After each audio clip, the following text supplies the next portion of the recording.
साक्षिभूतं भावातीतं त्रिगुणरहितं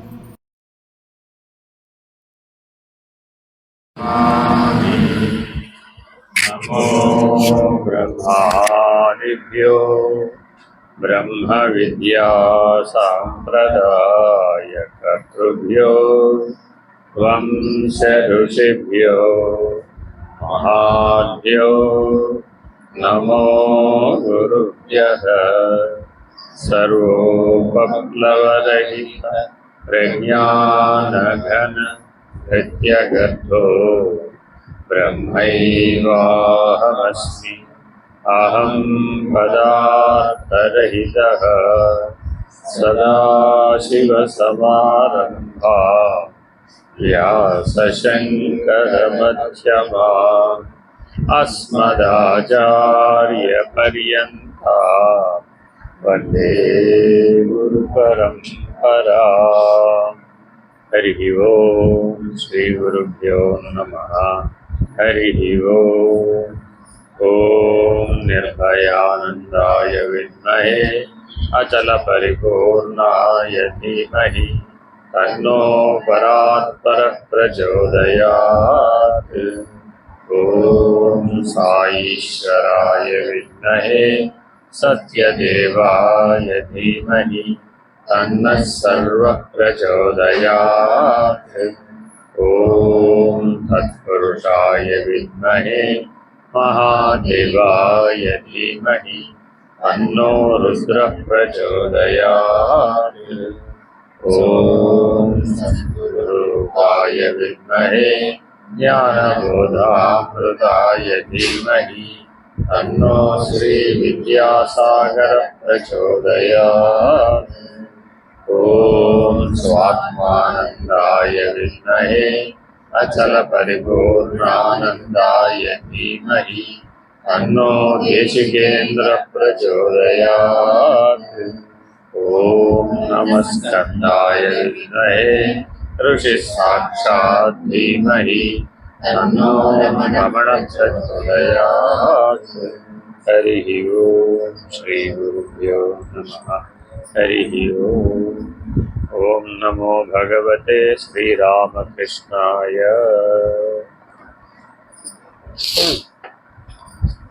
నిరంజనాష్టకం. శంకర భగవత్పాదులు అద్వైత లక్షణాలని మనకు సులభంగా అందించాలి అనే ఉద్దేశంతో అద్వైత స్తోత్రాలను రచించారు. అంటే వారు భక్తి మార్గంలో సకల దేవతా స్తోత్రాలు రచించారు. ఏ క్షేత్రానికి వెళితే ఆ క్షేత్ర అధిష్టాన దైవం ఎవరుంటే ఆ అధిష్టాన దైవం పేరు మీద ఒక పంచకమో ఒక అష్టకమో అలా ఆశువుగా చెప్పేసేవారు. చివరికి ఆ దర్శనం ఉండేదను. కామాక్షి కంచికి వెళ్ళారు, కామాక్షి యథార్థ దర్శనం ఉంది. కాశీ వెళ్ళారు, విశ్వేశ్వర దర్శనం యథార్థంగా. అంటే మనలాగా ఆయనకి ఊహించుకోవడాలు భావించుకోవడాలు అవసరంలా ఆయన. ఎందుకని సాక్షాత్తు స్వయంగా భగవంతుడే. కాలడి శంకరుడా కైలాస శంకరుడా అంటే రెండింటికి భేదం లేదయ్యా అన్న. అలాగా అభేద నిర్ణయం కలిగిన వాడు కాబట్టి ఆయనను తలచినంత మాత్రాన ఏ దేవతా దర్శనానైనా పొందగలడు. అలాగా ఎన్నో దేవతా స్తోత్రాలు మీకు లభ్యంగా ఉన్నాయి. అవన్నీ వారు రచించినవే. వారి ధీశక్తితో పోలిస్తే మన ధీశక్తి ఏపాటిది? వారు సముద్రం అంత అయితే మనం ఒక బిందువు, మనం బిందువు అయితే వారు సింధు. వారి ప్రజ్ఞ అపారమైనది. అందుకని మనం పోల్చుకోవడానికి లాభం లేదు. ఎవరు ఎవరితో పోల్చుకోమాకండి.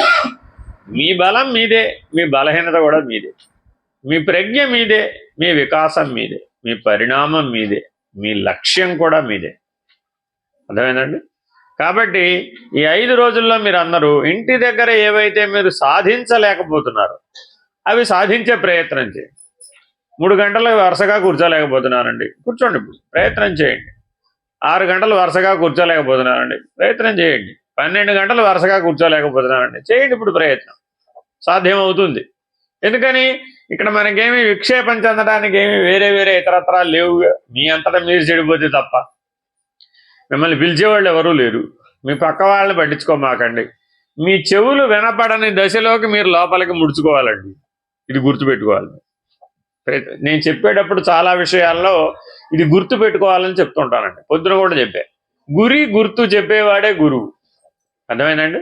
గుర్తు పెట్టుకోవాలన్నవన్నీ కూడా గురి గుర్తులు అనమాట. అందులో లక్ష్యము ఉంటుంది, లక్షణం కూడా ఉంటుంది. గుర్తు పెట్టుకోవాలన్నవి మీరు కనుక ఎత్తి రాసుకున్నారనుకోండి మీకు ఉపయోగం ఉంటుంది. వినేటప్పుడు అలాంటి పని చేయండి. సరే, సాధారణంగా ఎవరైనా ధ్యానం చేసేటప్పుడు కళ్ళు మూసుకుంటారు, కాళ్ళు కట్టేస్తారు, చేతులు కట్టేస్తారు, నోరు కట్టేస్తారు. చెవులు కట్టడం కుదరదండి. ఇది కొద్దిగా కష్టం. అంటే మీ మనసు పూర్తిగా లోపలికి తిరిగితే తప్ప అది వీలు కాదు. ఇప్పుడు మీరు నిజంగా గాఢ నిద్రపోతున్నారు అనుకోండి, అప్పుడు చెవులు లోపలికి తిరిగేస్తాయి. మీ పక్కన అక్కడ ఎవరన్నా ఏం చేసినా ఏమైనా అయిపోయినా మీకు మెలకు వస్తే తప్ప అది వీలు కాదు. అవునా కదా? కాబట్టి అసాధ్యమా? సాధ్యమే. కానీ మీరు అంత గాఢమైన నిద్రపోయేటప్పుడు ఎలా ఉన్నావో అలా గాఢమైన ధ్యాన స్థితిని పొందితే కానీ వీలు కాదు. ఆ గాఢ నిద్రలో గాఢ ధ్యానంలో నీకు ఎందుకని ఏమీ వినపట్టలేదు అని అడిగారు అనుకోండి, ఏం చెప్తారు? అబ్బా ఏమైపోయావు అప్పుడు? మరి ఆకాశ స్థితిలో ఉన్నావు. అప్పుడు ఎలా ఉన్నావా అంటే ఆకాశ స్థితిలో ఉన్నావు. ఆకాశం శబ్ద తన్మాత్ర కదా, సహజంగా కలిగి ఉన్నది. అందుకని మనకి నీకు తెలివి ఉన్నంతసేపు, ఎరుక ఉన్నంతసేపు, ఆ తెలివి బయటికి పని చేసినంతసేపు ఈ శబ్ద తన్మాత్ర వినపడుతూనే ఉంటుంది. కొంతమంది చూడండి, చేమ చిటుక్కుమన్నా వినపడుతుంది. ఆ చివరి ఎక్కడో చెంచా పడింది అనుకోండి, అబ్బో అక్కడెక్కడో చెంచా పడింది. మా తాతగారు ఉండేవారు, మా అమ్మగారు, నాన్నగారు. మీరు కొండలోంచి నీళ్లు ముంచుకోవాలి, దాని మీద మూత ఉంటుంది కదా, గ్లాస్ కూడా దాని మీదే ఉంటుంది.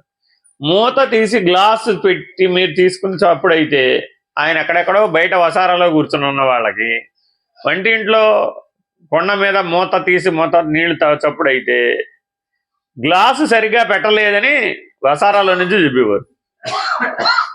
అంటే కొంతమందికి ఇది సునిశ్చితమైన పరిజ్ఞానం ఉంటుంది అన్నమాట. పావు చెవులు అంటారు చూసారా, గుసగుసలాడుకున్నా వినపడదు. నాలాంటి వాళ్ళకి పెద్దగా చెప్తే కానీ వినపడదు.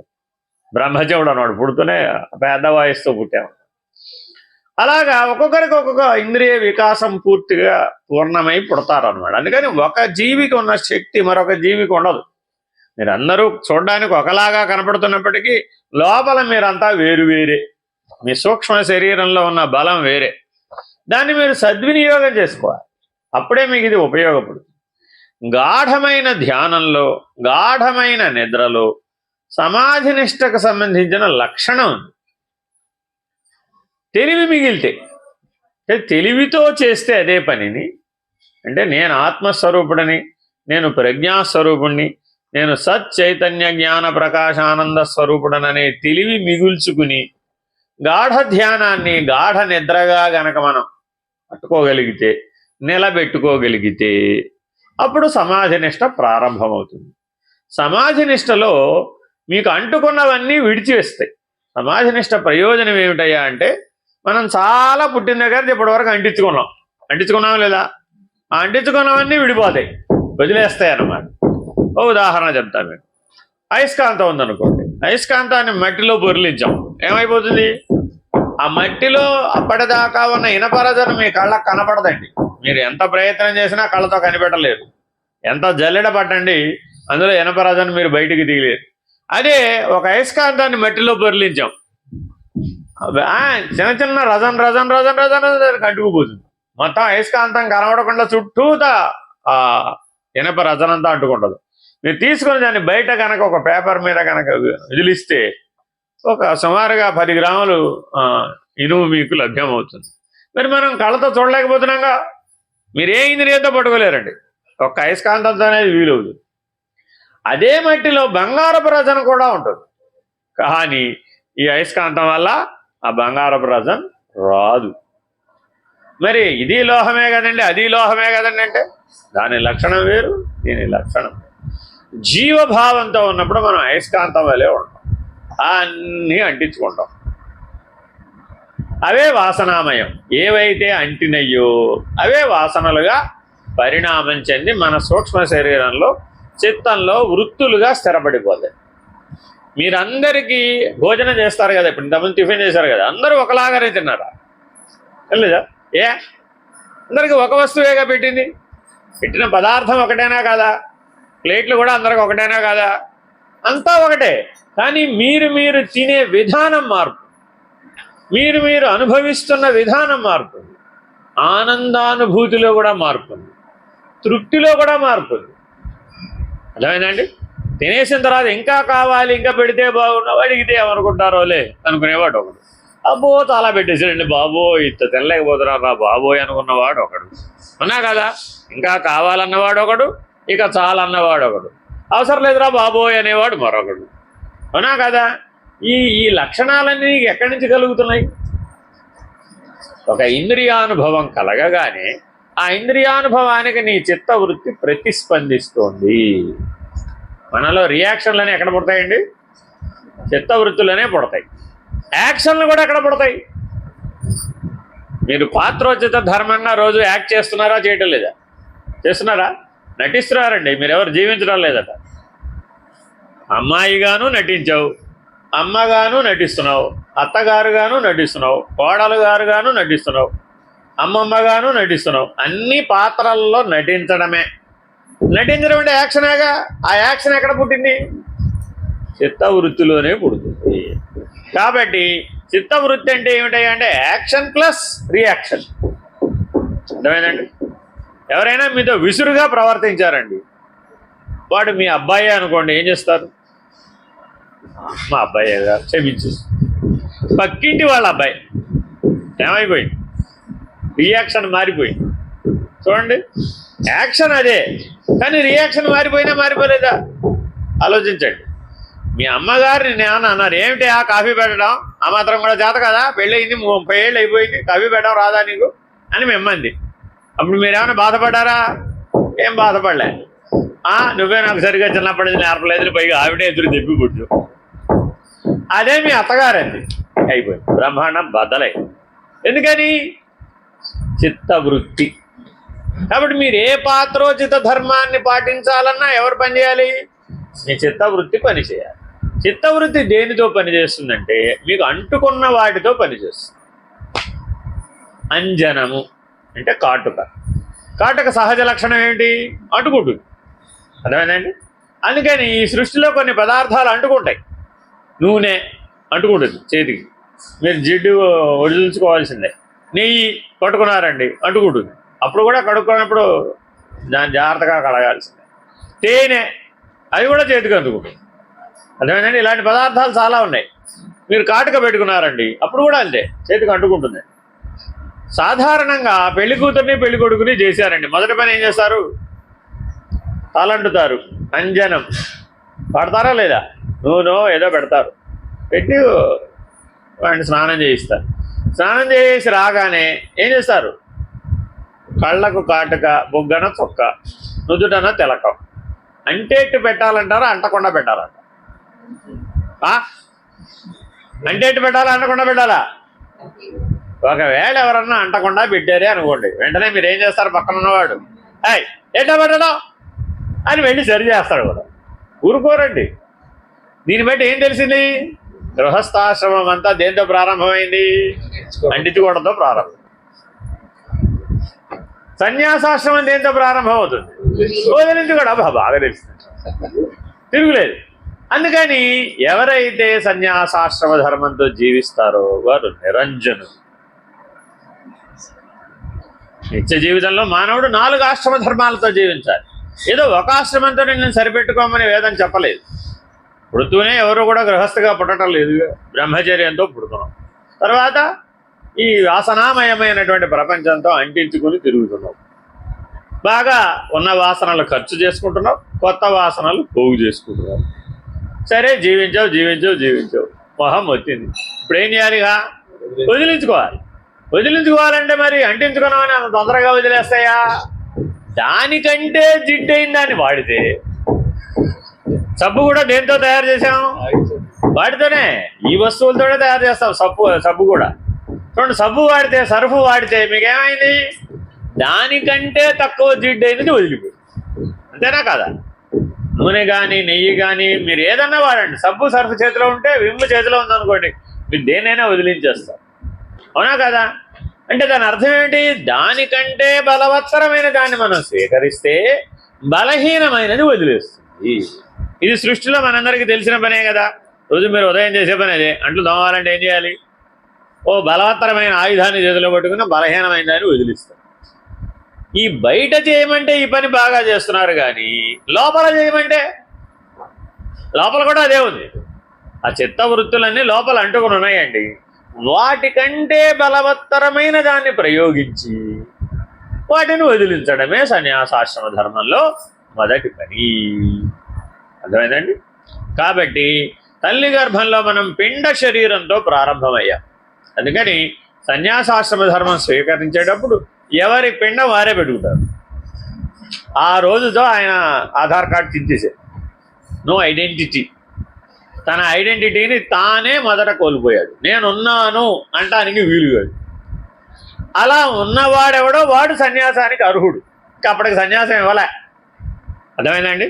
చేతికి దండం, కమండలం, దీక్షావస్త్రం ఇచ్చినప్పుడు నువ్వు సన్యాసివి. అప్పుడు ఏం చేస్తారు? ఎందుకు ఈ పని చేయడం అంటే నీ కర్మాధికారాన్ని తొలగించేసి. అప్పటి వరకు ఏముంది? కర్మాధికారం ఉంది. అంటే నువ్వు ఇది తప్పనిసరిగా చెయ్యాలి. ఓ గృహిణి ఉందండి, ఇంట్లో దీపం పెట్టాలి. ఎవరిని పిలుస్తాం?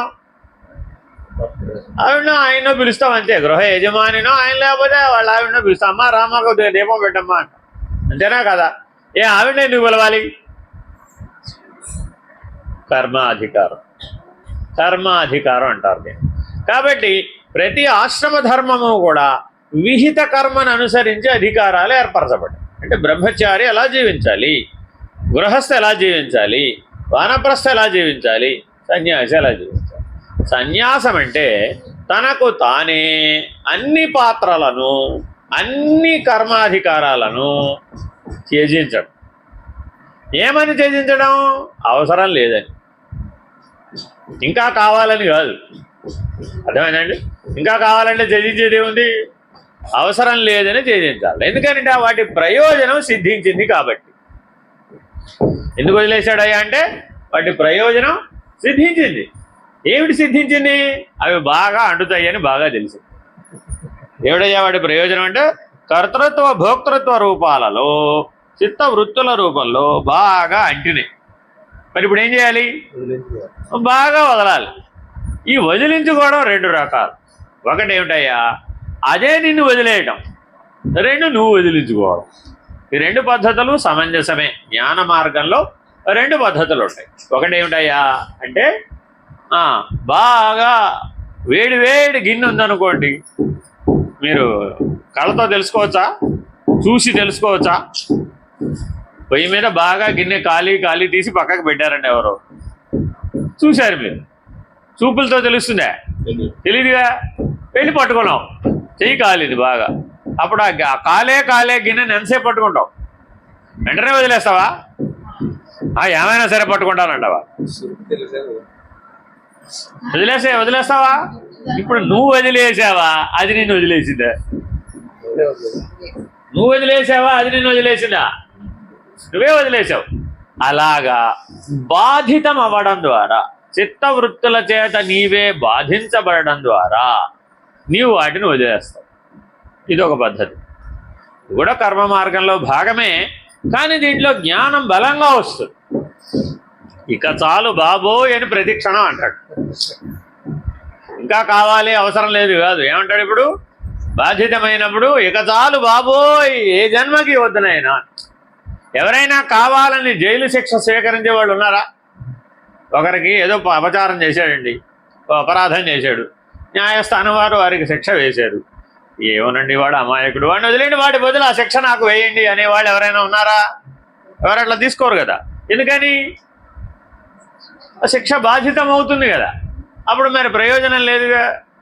కాబట్టి ఎవరూ కూడా తాను కోరకనే చిత్తవృత్తుల చేత బాధించబడుతూ ఉంటాడు. కాబట్టి అదే చిత్తవృత్తిని వాడి ఈ విడుదల అవ్వడం అనేది కూడా చిత్తవృత్తిలో ఉంటుంది.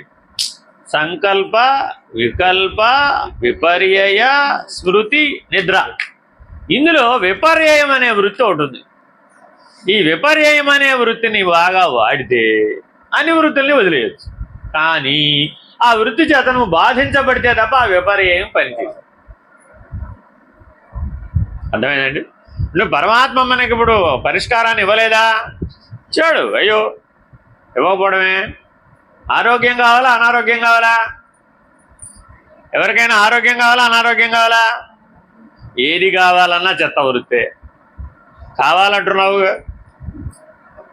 కావాలంటే ఏమిటి? చెత్త వృత్తే. ఏది కావాలన్నా సరే. మరి ఇప్పుడు మా మోక్షం కావాలన్నాం కదండి, మరి అది కూడా చెత్త వృత్తే, విపర్యయంలో భాగం. ఈ మోక్షం కావాలి అన్న వృత్తిని పట్టుకుని మిగిలిన వృత్తులన్నింటినీ వదిలేసేయి. ఇది ఒక మార్గం. వదిలించుకోవడానికి ఒక మార్గం ఏం చెప్తున్నాడయ్యా?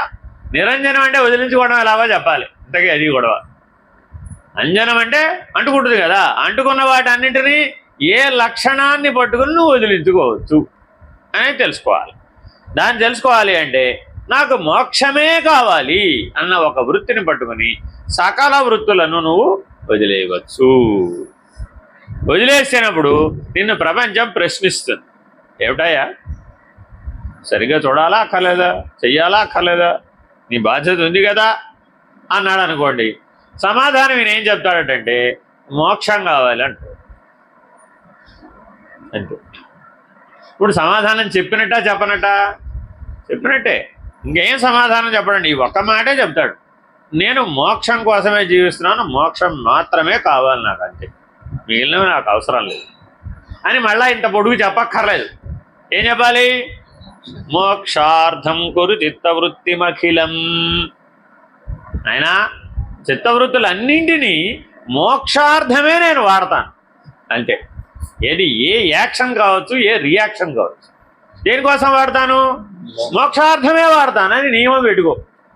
ఏమైపోయినప్పుడు రోజు ఉదయం లేవాలి, లేస్తాడు దేనికోసం? మోక్షార్థమే. స్నానం చేస్తాడు, కాలకృత్యాలు తీర్చుకుంటాడు, దేనికోసం? మోక్షార్థమే.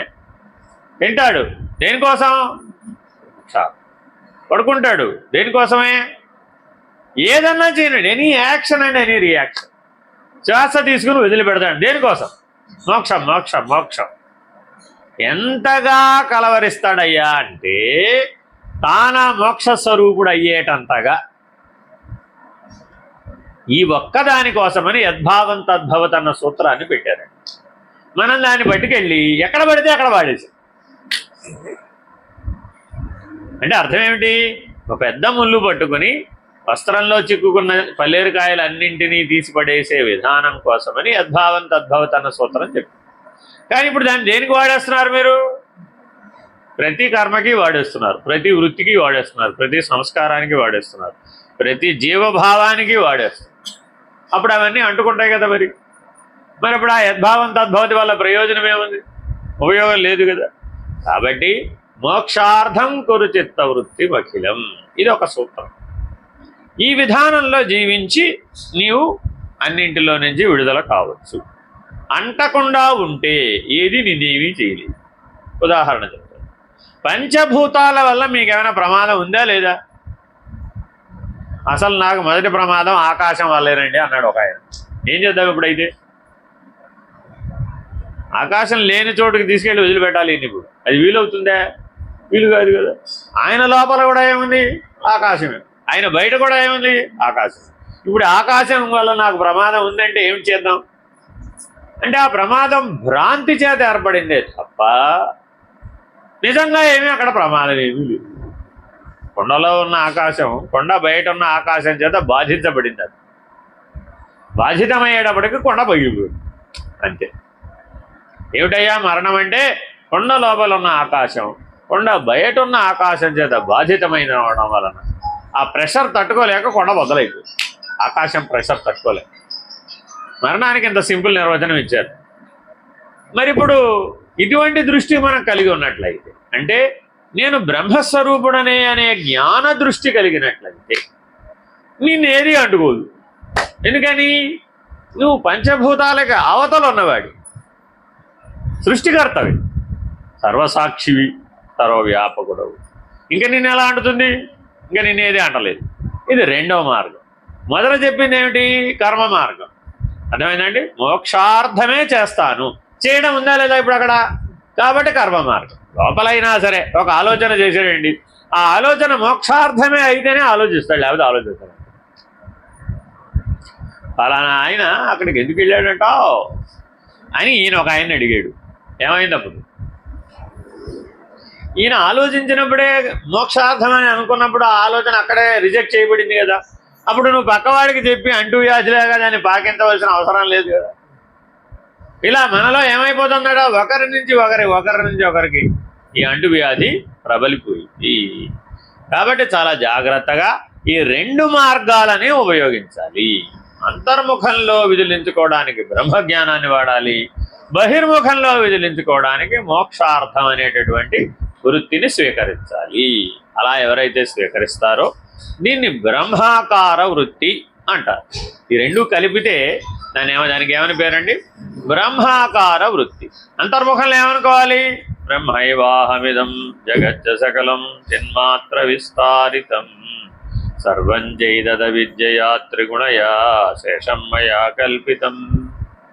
బ్రహ్మైవాహం, నేను బ్రహ్మస్వరూపుడు అని నిరంతరాయంగా అంతర్ముఖంలో బ్రహ్మానుసంధానం చేయాలి. లోపల బయట వ్యవహారం ఉందిగా, మరి శరీరం ఏమంటే ఇడ్లీ పెట్టమంటారా, దోశ పెట్టమంటారా? మోక్షార్థం గురు చిత్తవృత్తిమఖిలం. ముందు మోక్షం అనేది నీకు స్ఫురించాలి. ఏమంటే టిఫిన్ చేయవచ్చు, కానీ దేనికోసం చేయాలి? మోక్షార్థమే. ఈ నియమాన్ని పెట్టాలట. అది యాక్షన్లోనూ పెట్టాలి, రియాక్షన్లో కూడా పెట్టాలి. అప్పుడు మన ఇంద్రియాలను వాడే విధానం మారిపోతుంది. చిత్తవృత్తులు తమకు తామే శమిస్తాయి. దీనికి ఉదాహరణ చెప్తారు. భగవాన్ రమణులు అంటారు, కట్టెలు వేయకు గాలి కొట్టకు. కట్టెలు వేయకు గాలి కొట్టకు అంటే యోగులు ఏమనుకున్నారే అంటే, అలా కుంభించి కనుక ఉన్నట్లయితే, గాలి తీసుకోకుండా ఉండిపోయినట్లయితే, స్తంభించిపోతే రాయిలాగా, అప్పుడు అది మనం ఏం చేయలేదుగా. ఇది కూడా ఒక పద్ధతే, కానీ తత్కాలవత్తే పనిచేస్తుంది. లోపల ఉన్నప్పుడు నయం అవుతుందా? అవదుగా. బహిర్ముఖానికి అది బాగా ఉపయోగం. అర్థమైందండి? బహిర్ముఖంలో మీ చుట్టుపక్కలంతా విపరీత వాతావరణం ఉందండి, అప్పుడు ఏం చేయాలట? స్తంభించి ఉండాలట. అంతే, కాష్టమౌనం. అంతే. చూస్తుంటాడు, ఇంద్రియాలు ఏం గ్రహించవు. వింటాడు, ఏమి పనిచేయదు. తింటాడు, ఏం తిన్నాడో తెలియదు. పడుకుంటాడు, లేస్తాడు, తెలియదు. పగలు రాత్రి తెలియదు. తెలియపోవడం ఏమిటి? అదంతే, తెలియదంటే. మన వాళ్ళు చాలామంది ఉన్నారు అలా స్తంభించిపోయి చూస్తూ ఉంటారు అన్నమాట. ఎందుకు చేస్తున్నారు వాళ్ళదంతా? మోక్షార్థం కురు చిత్తవృత్తిమఖిలం. ఇలా వాళ్ళలో చిత్తవృత్తులు పనిచేయడం లేదా? లోపల సూక్ష్మంగా కదులుతూ ఉంటాయి, కానీ దాని మీద మోక్షం అనేటటువంటి మందు చల్లేటప్పటికి అవి అంకురించవు. అదేనండి, ఆ విత్తనాలు, ఆ వృత్తులు ఏవి అంకురించవు. అప్పుడు అందువల్ల స్టిల్గా ఉండడం రావాలి, లేకపోతే మీరు దాటలేరు, ఈ నిరంజన స్థితిని పొందలేరు. కాబట్టి ఈ బ్రహ్మాకార వృత్తి చేత మీరు నిరంజనుడు అనేటటువంటి స్వరూపాన్ని తెలుసుకోవాలి. ఈ నిరంజనం అనే లక్షణం స్వరూప లక్షణం, వ్యవహార లక్షణం కాదు ఇది. అంటే దీని వ్యవహారంతో చూడాలంటే కుదరదు. బాహ్య వ్యవహారం, లోక వ్యవహారం లేదా పాత్రోచిత వ్యవహారానికి తీసుకొచ్చి చెప్పాలి అంటే కుదరదు. ఇది ఎక్కడ వీలవుతుందయ్యా అంటే, బ్రహ్మానుసంధానం చేసే వాళ్ళకి, బ్రహ్మాకార వృత్తిని అనుసరించే వాళ్ళకి, అంతర్ముఖ సాధన ఉన్నటువంటి వాళ్ళకు మాత్రమే ఈ నిరంజనాష్టకం ఉపయోగపడుతుంది. హరి ఓం. నిరంజనం నిత్యమనంతరూపం నిత్యానందం పరమం పవిత్రం ఏకం విభుం వ్యాపకమాదిమధ్యం నిరంజనం భజే నిరంజనం భజే. మీరు భజన చేస్తారు కదా, భజన చేసినప్పుడు నోట్లో నామం ఆడుతూ ఉంటుంది, చేతులు తాళం వేస్తూ ఉంటాయి, అంతేనా కదా? ఇప్పుడు ఈ నామం ఎక్కడ అంటుకుంది? చేతులుగా, నోటిగా. ఉపయోగించింది ఏ ఇంద్రియాలు? చేతులును నోరే. ఈ నామం ఇప్పుడు ఎక్కడ అంటుకుంది? అదేంటండి వీటితో చేస్తే దాన్ని అంటుకోవడం ఏమిటి అంటే చెప్తున్నాం అన్నమాట. నాయనా, విభజనలు కోల్పోయేటటువంటి భజన చేస్తున్నప్పటికీ నువ్వు అంతరంలో విభజన కోల్పోలేదు కదా, అందుకని అది అంటుకుంది. ఎప్పుడైతే జీవుడికి దేవుడికి జీవేశ్వరుల మధ్య విభజన చిరిగిపోయిందో తొలగిపోయిందో అప్పుడు అంటుకోవడానికి అవకాశం లేదు. భజన ఎందుకు చేస్తున్నట్ట? విభజనలు జీవేశ్వరుల మధ్య విభజనను తొలగించే ప్రయత్నమే భజన. అర్థమైందండి? భజ భజ అని అంటుంటాం. ఎంతకాలం భజించాలయ్యా? నీకు నాకు భేదం లేదని నీకు స్ఫురించేదాకా. అర్థమైందండి? స్ఫురించిందండి, ఇంకప్పుడు ఇంకేం లేదు. భగవాన్ రామకృష్ణులు అందుకని ఎవరు భగవన్నామం అన్నా వెంటనే సమాధినిష్ఠులు అయిపోయి వినపడితే చాలట. భారతదేశంలో భగవన్నామస్మరణ వినపడని ప్రదేశం ఉంటుందా? అందులో కలకత్తా కాళీ క్షేత్రం అది. అక్కడ ఎప్పుడు భగవన్నామం ఎవరెవరు అంటారు, ఆ వినగానే ఆయన స్పృహ తప్పిపోయేవారు, నిర్వికల్ప సమాధి నిష్టను పొందించారు. ఎంత పరిశుద్ధ హృదయం కలిగిన వారు. మనకి చెవిలో హోరు పెట్టి పొద్దునే సాయంత్రం దాకా మోగించిన ఈ సమాధి నిష్ట రానే రాదే. ఎందుకని? ఆ హృదయమును ఇవన్నీ అంటుకొని ఉన్నాయి. చిత్తవృత్తులన్నీ నీ హృదయం చుట్టూతా ఆవరణ దోషంగా అంటుకొని ఉన్నాయి. కాబట్టి ఈ నిరంజనమైనటువంటి స్థితి ద్వారా ఆ ఆవరణ దోషం నివృత్తి అవుతుంది. నిర్మలమైనది, నిత్యమైనది, అనంత రూపము కలది, నిత్యానంద స్వరూపము, పరమ పవిత్రమైనది ఒక్కటే. సర్వశక్తిమంతము, సర్వవ్యాపకము, ఆది మధ్యాంతములు లేనిది అట్టి నిరంజనాత్మను భజిస్తున్నాను. భజించడం అంటే ఏమిటి? నిరంజనం భజే, నిరంజనం భజే, అది మొగటం. అంటే అర్థం ఏమిటి? నేను నిరంజనుడను, ఏ అంటూ లేదు. ఇంతకీ మడి మైలా ఉండాలంటావు, అక్కర్లేదంటావు? అడిగితే ఏం చెప్పాలి ఇప్పుడు? అంటే ఎక్కడ పడితే అక్కడ కూర్చుంటాడు ఆయన. ఓ అంటూ సొంటూ లేదు, ఓ మడి మైలా లేదు, ఓ అంటూ ముట్టు ఏమీ లేదా, ఉండాలా అక్కర్లేదా అన్నారు అనుకోండి, నిరంజనం భజే, నిరంజనం భజే. అయినా ఇక్కడ ఈశ్వరుడు లేడని చెప్పు,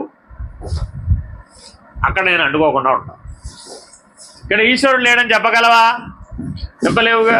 అణువు నుంచి మహత్తు దాకా వ్యాపకమైనటువంటి సర్వేశ్వరుడు, ఆది మధ్యాంతరహితుడైనటువంటి ఈశ్వరుడు ఆత్మస్వరూపంగా ఉన్నాడుగా. మరి సర్వులయందు ఆ ఈశ్వరుడే ఆత్మస్వరూపంగా ఉన్నాడు. ఆ సర్వాత్మకుడైనటువంటి ఈశ్వరుణ్ణి నిరంజనుడిగా భజించాలి. కానీ ఆయనని కైలాసానికే కట్టిపడవేద్దాం, వైకుంఠానికే కట్టిపడవేద్దాం, అమ్మవారిని మణిద్వీపానికి మాత్రమే పరిమితం చేద్దాం, లేదంటే దేవతార్చన పెట్టికే పరిమితం చేద్దాం, లేదంటే మీరు ఏదో ఉంటుంది కదా మీ ఇంట్లో దేవుడి గది ఎంత ఉంటుంది, పూజామందిరం ఎంత ఉంటుంది, సాధ్యమైనంత చిన్నది ఉంటుంది, ఆ గూట్లో పట్టేటంతా.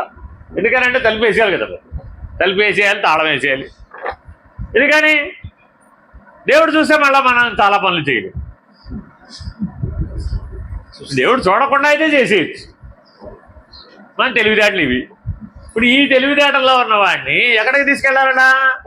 ఆది మధ్యాంతరహితమైనటువంటి సర్వేశ్వర స్థితికి, సర్వాత్మక స్థితికి చేర్చాలి. అలాంటి వాడు నిరంజనుడు, సర్వదా సర్వకాలములందు సర్వేశ్వరుడుగా, సర్వదేశములందు సర్వకాలములందు సర్వవ్యాపకుడై సర్వసాక్షి అయి ఉన్నటువంటి వాడేవాడు, వాడు నిరంజనుడు. అటువంటి ఆత్మను నేను భజిస్తున్నాను. ఇది ఆత్మభావం అంటే. అందరికీ నేను ఒకటే చెప్తుంటా, అమ్మ ఎప్పుడు ఆత్మభావంలో ఉన్న, అంతకు మించిన సాధన లేదు. నీ యొక్క సూక్ష్మ శరీరాన్ని అంటే మనోమయ కోశాన్ని, విజ్ఞానమయ కోశాన్ని, ఆనందమయ కోశాన్ని ఎప్పుడూ ఆత్మభావంలో ఉంచు. ఇంకా అన్ని సాధనలు అదే. అప్పుడు ఏమైపోయింది? నిన్నేది అంట నిరంజనుడు. ఎందుకని? ఆత్మ సర్వవ్యాపకం, సర్వసాక్షి, దానికి ఆది మధ్యాంతములు లేవు. ఇది ఇక్కడ మొదలైందని, ఇక్కడ మధ్యలో ఉందని, అక్కడ చివరి ఉందని చెప్పడానికి లేదు. ఎందుకని? మనకుంది. ఎందుకని? మనకి కూటత్రయం. ఈ కళేబరం ఎటువంటిదండి? కూటత్రయం. కళేబరం అంటే శవం. అర్థమైందండి? మనం శవాన్ని ధరించుకుని తిరుగుతున్నాం, మోసుకు తిరుగుతున్నాం. ఏమిటది? వాగ్భవ కూటం, మధ్యకూటం, శక్తి కూటం. నాభిస్థానం నుంచి కింద కొన్నదంతా శక్తి కూటం. విశుద్ధ చక్రం కంఠస్థానం నుంచి నాభిస్థానం వరకు ఉన్నది మధ్యకూటం, కంఠస్థానం నుంచి ఎగువకున్నది వాగ్భవ కూటం. ఇందులో ముక్తిప్రదాయకమైనటువంటిది వాగ్భవ కూటం, మధ్యకూటం వ్యవహార సదృశం, శక్తి కూటం నైమిత్తికం. ఇది తెలుసుకోవాలి మీరు. అంటే ఎప్పుడూ దృష్టి ఎక్కడ ఉండాలట? వాగ్భవ కూటానికి ఆధార స్థానంలో ఉండాలి. ఏ కూటానికి ఆ కూటానికి ఆధారస్థానం ఉంటుంది. మధ్య కూటానికి అనాహతం ఆధారస్థానం, శక్తి కూటానికి మూలాధారమే ఆధారస్థానం. అందువలన నైమిత్తిక ధర్మం వచ్చినప్పుడు శక్తి కూటాన్ని వాడుతూ ఉంటాం. ఒక బిందె లేపాలండి, ఒక 20 కిలోలో 30 కిలోలో ఉండదనుకోండి, నీళ్లతో నిండి ఉందనుకోండి, ఒక గుండిగా అన్నం లేపాలంటే ఏం చేయాలి?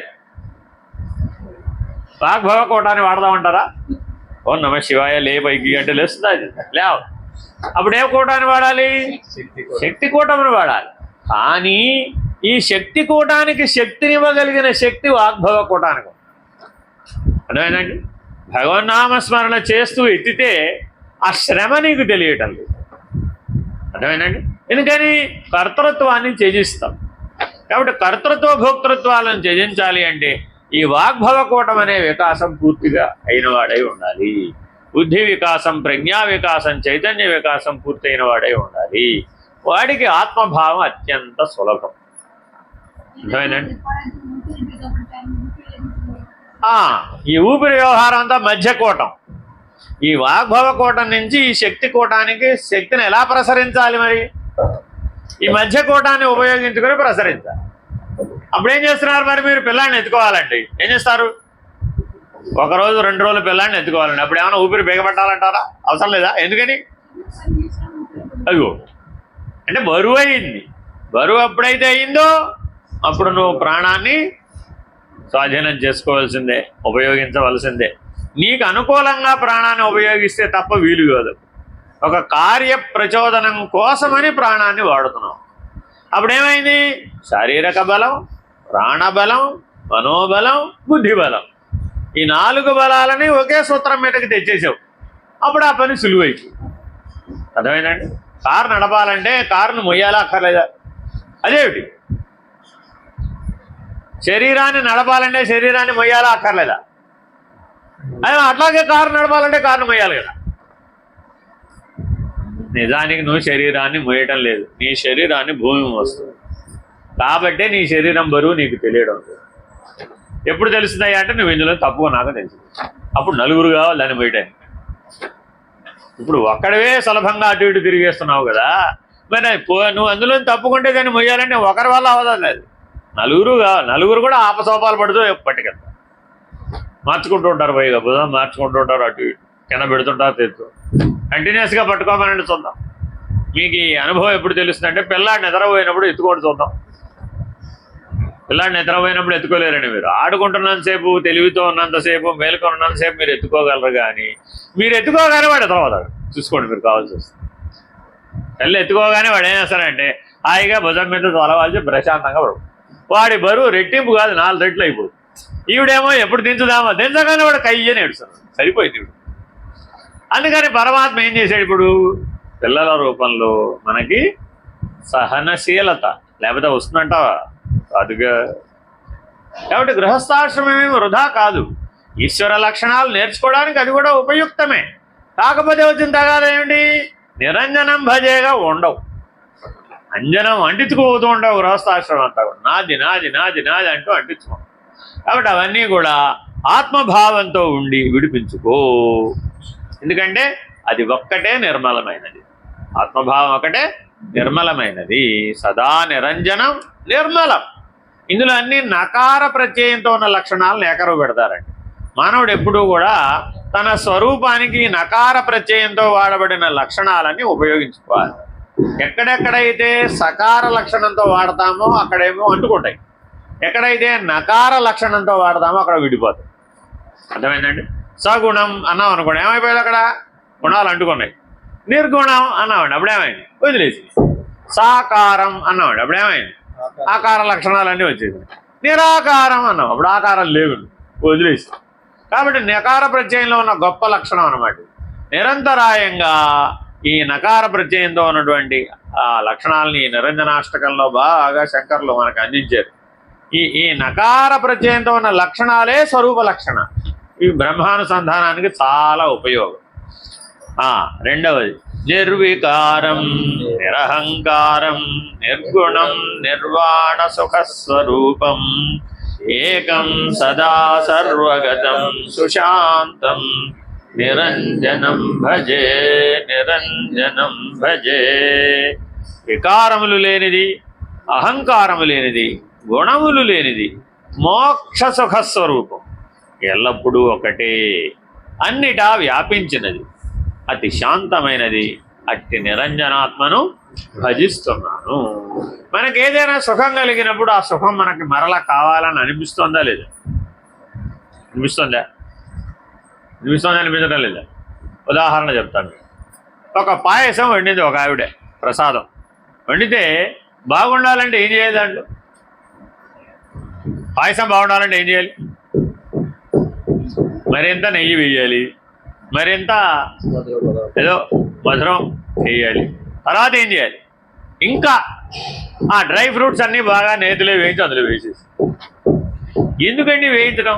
అలాగే వేసేసి, అలాగే వేసేస్తే అది ఆ నీళ్ళని పాలని గ్రహించి మెత్తబడిపోతుంది. అవి మెత్తగా తింటే ఆనందంగా ఉండదట మనిషికి. వాటిని వేయించేటప్పటికి అవి నీటిని గ్రహించకుండా ఈ వేయించిన నూనె నెయ్యి ఉంటుంది కదా, అది అడ్డం వచ్చేస్తుంది. అప్పుడు అవి మెత్తబడవు. ఈ తినేటప్పుడు అవి పంటికి తగిలితే కరకరలాడతాయి. అప్పుడు నీకు సుఖం అని తెలిసిందట. అప్పటిదాకా సుఖం తెలియదు. మానవుడు ఇంత ఇంత ఇంత రెప్పపాటు సుఖానికి లొంగాడు. ఎందుకని? మనలో మీన లక్షణం, చేప లక్షణం ఉండదు. ఆ చేపకి ఏం కావాలి? ఏదో ఎర కావాలి దానికి, అంతే. అర్థమైందా? ఆ ఎర కరకర తినేద్దామని వెళుతుంది, గాలానికి చిక్కుతుంది. మనం కూడా సుఖమనే గాలానికి చిక్కుకున్నాం, విషయ సుఖమనే గాలానికి చిక్కుకున్నాం. ఏంటంటే పులిహార నాకు అర్థం కాదు, పల్లి లేదు అంతే, లేకపోతే ఇంక వేయలేదు, ఏమిటో గొడవ. ప్రతి దాంట్లో ఏదో గొడవ రావాల్సింది, అంతేనా కదా? ఇలా ప్రతి ఇంద్రియానికి ఉంటుందండి. నేను ఊరికే ఇవే ఉదాహరణలు ఎందుకే చెప్తాను, సులభం, మీ అందరికి తెలుస్తాయి, ఎవరికైనా తెలిసిన. ఎవరికి వారి చిట్టా విప్పితే, లోపల ఉన్న చిట్టా విప్పితే మీకు ప్రతి ఇంద్రియాల్లో కూడా ఒక ప్రత్యేక లక్షణం ఉంటుంది. ఇది ఇలాగైతేనే బాగుంటుంది అని మీ అభిప్రాయమే మీ లక్షణం. అది అంజనం, అంటుకుంది. అర్థమైందండి? No doubt in it. మీరు కావాలంటే ఆ అభిప్రాయాన్ని మీరు ఏ పరిస్థితుల్లో మీరు మార్చుకోవడానికి ఇష్టపడరు. ఒకవేళ తద్ వ్యతిరేక పరిస్థితులు వచ్చినప్పుడు కూడా వ్యక్తీకరించకుండా ఉండాలి. ఏంటంటే ఉప్పు తక్కువ వేసా, కొంచెం ఉప్పు వేయచ్చు కదా, ఉప్పు కూడా ఏదో అయిపోయినట్టు, కావాల్సినంత ఉప్పు తీసుకోండి, బస్తాడు ఉప్పు పెట్టా అక్కడ అంటాడు. మరి ఇప్పుడు యాక్షన్ రియాక్షన్ జరిగినాయా జరగలేదా? అంటింది. అందుకని భోజనం చేసేప్పుడు మౌనేన భోక్తవ్యం, సుఖేన భోక్తవ్యం, సవ్యేన భోక్తవ్యం, దివ్యేన భోక్తవ్యం. 4 లక్షణాలతో భోజనం చేయాలండి. ఏమిటండి అది? మౌనంగా తినాలి, సుఖంగా తినాలి, ఇంకేం చేయాలి? 3వ లక్షణం ఏమిటి? మౌనేన, సుఖేన, సవ్యేన. అంటే ఏది జ్ఞానానికి ఉపయుక్తమైనటువంటి పద్ధతి ఉందో అది సవ్యం. అర్థమైందండి? మీరు కర్మ చేసేటప్పుడు జంధ్యం మార్చుకుంటూ ఉంటారు, సవ్యం ప్రాచీనమిది అంటుంటాం. అంటే అర్థం ఏమిటి? జన్మకు వచ్చేట్టు చేయడం ఒక పద్ధతి, జన్మకి రాకుండా చేసే పద్ధతి ఒక పద్ధతి, పునర్జన్మ కలగకుండా చేసే పద్ధతిని సవ్యం అంటారు. పునర్జన్మ పొందేటట్టు చేసే పద్ధతి ప్రాచీనమిది, అపసవ్యం. కాబట్టి ఎలా భోజనం చేయాలండి? సవ్యేన భోక్తవ్యం. మరల జన్మ రాకుండా ఉండేట్టు భోజనం చేయాలట. అంటే అది కూడా ఉపాసనే, అది కూడా యజ్ఞమే. కానీ మనకంత ఉత్తమమైన భావన ఉండాలని అర్థం అక్కడ. మనమేమో అరిటాకు పెట్టాడా, అరిటాకు మధ్యలో పువ్వు వేసాడా లేదా, బంగారం పువ్వు ఉందా లేదా, వెండి అరిటాకు వేసాడా లేదా, ఇక్కడే బండి ఆగిపోయింది అనుకోండి, అప్పుడు ఏం చేస్తాం? అదంతా కూడా అపసవ్యం. అందుకని మౌనేన భోక్తవ్యం, సుఖేన భోక్తవ్యం, సవ్యేన భోక్తవ్యం, దివ్యేన లేచేటప్పటికి నువ్వు ఎలా లేవాలట? నేను బ్రహ్మస్వరూపుడను, నేను ఆత్మస్వరూపుడను అనే దివ్యమైన భావంతో లేవాలి. అర్థమైందండి? వడ్డించినప్పుడు విస్తరి ఎలా ఉందో లేచేటప్పుడు కూడా విస్తరి అలాగే ఉండాలట. ఏ శేష పదార్థం అణువంతా కూడా విడిచిపెట్టకూడదు. ఎందుకని అన్నం బ్రహ్మేది, అది బ్రహ్మస్వరూపం కాబట్టి వృధా చేయరాదు. సరే, ఇంతకీ అసలు విషయానికి వద్దాం. నిర్వికారం పైన కొన్ని లక్షణాలు చెప్పారండి. నిరంజనం, నిత్యమనంత రూపం, నిత్యానందం, పరమం పవిత్రం. పక్కన మీరు గమనిస్తే నిత్యమని వదిలేయలేదండి. నిత్యం అనంత రూపం. అనంతమైతేనే అది నిత్యం, పరిమితమైనది ఏది నిత్యం కాదు. అంటే మీరు విచారణ చేసేటప్పుడు ఎట్లా చేయాలట? ఇది అనంతమా, అపరిమితమా, పరిమితమా? పరిమితం అండి, అయితే అది నిత్యం అంతే. అర్థమేనండి? మీ 3 అంతస్తుల మేడ నిత్యమా నిత్యమా? మీ ముల్లోకాలు నిత్యమా నిత్యమా? ఓ పరిమితి చెప్తున్నావుగా, అక్కడ వరకే ఉందని చెప్పామంటే అది అనిత్యం అంతే. మీ ఆస్తి అనిత్యం, మీ అస్థికలు మొదటి అదే. అర్థమేనండి? అది అనంతమయ్యే అవకాశం ఉందా? లేదు కదా. కాబట్టి చాలా జాగ్రత్తగా ఈ నిత్యానిత్య వస్తు వివేకాన్ని మొదటి దాంట్లో ప్రతిపాదించారు. 5 5 వివేకాలు చెప్పేస్తారండి ఇందులో. మొట్టమొదటి దాంట్లో చెప్పింది ఏంటండి? నిత్యానిత్య వస్తు వివేకం. అందుకని అది నిరంజనం, నిత్యానందం. ఎప్పుడు నిత్యానందం? పక్కనే చెప్పారు చూడండి. పరమం పవిత్రం. పరమమైనది అన్నిటికంటే ఆవలున్నది, పవిత్రమైనది మాత్రమే నిత్యానందం. ఏ ఆనందాన్ని పడితే ఆనందాన్ని నిత్యానందం అంటానికి లాభంలే. అర్థమైందండి? ఏదో ఎంఎస్ సుబ్బలక్ష్మి గారు విష్ణు సహస్రనామం పెడతారండి కొంతమంది. రోజు సాయంత్రం 4 5 పెడతారు. ఓ సంవత్సరాల తరబడి వినేవాళ్ళు కూడా ఉంటారు. ఆ వింటున్నంతసేపు శ్రవణపేయంగా ఉంటుంది అనమాట. ఆవిడ వినటానికి అనువుగా పాడారు కదా. ఏ ఒక్క నామం యొక్క అర్థము విచారిస్తాడా?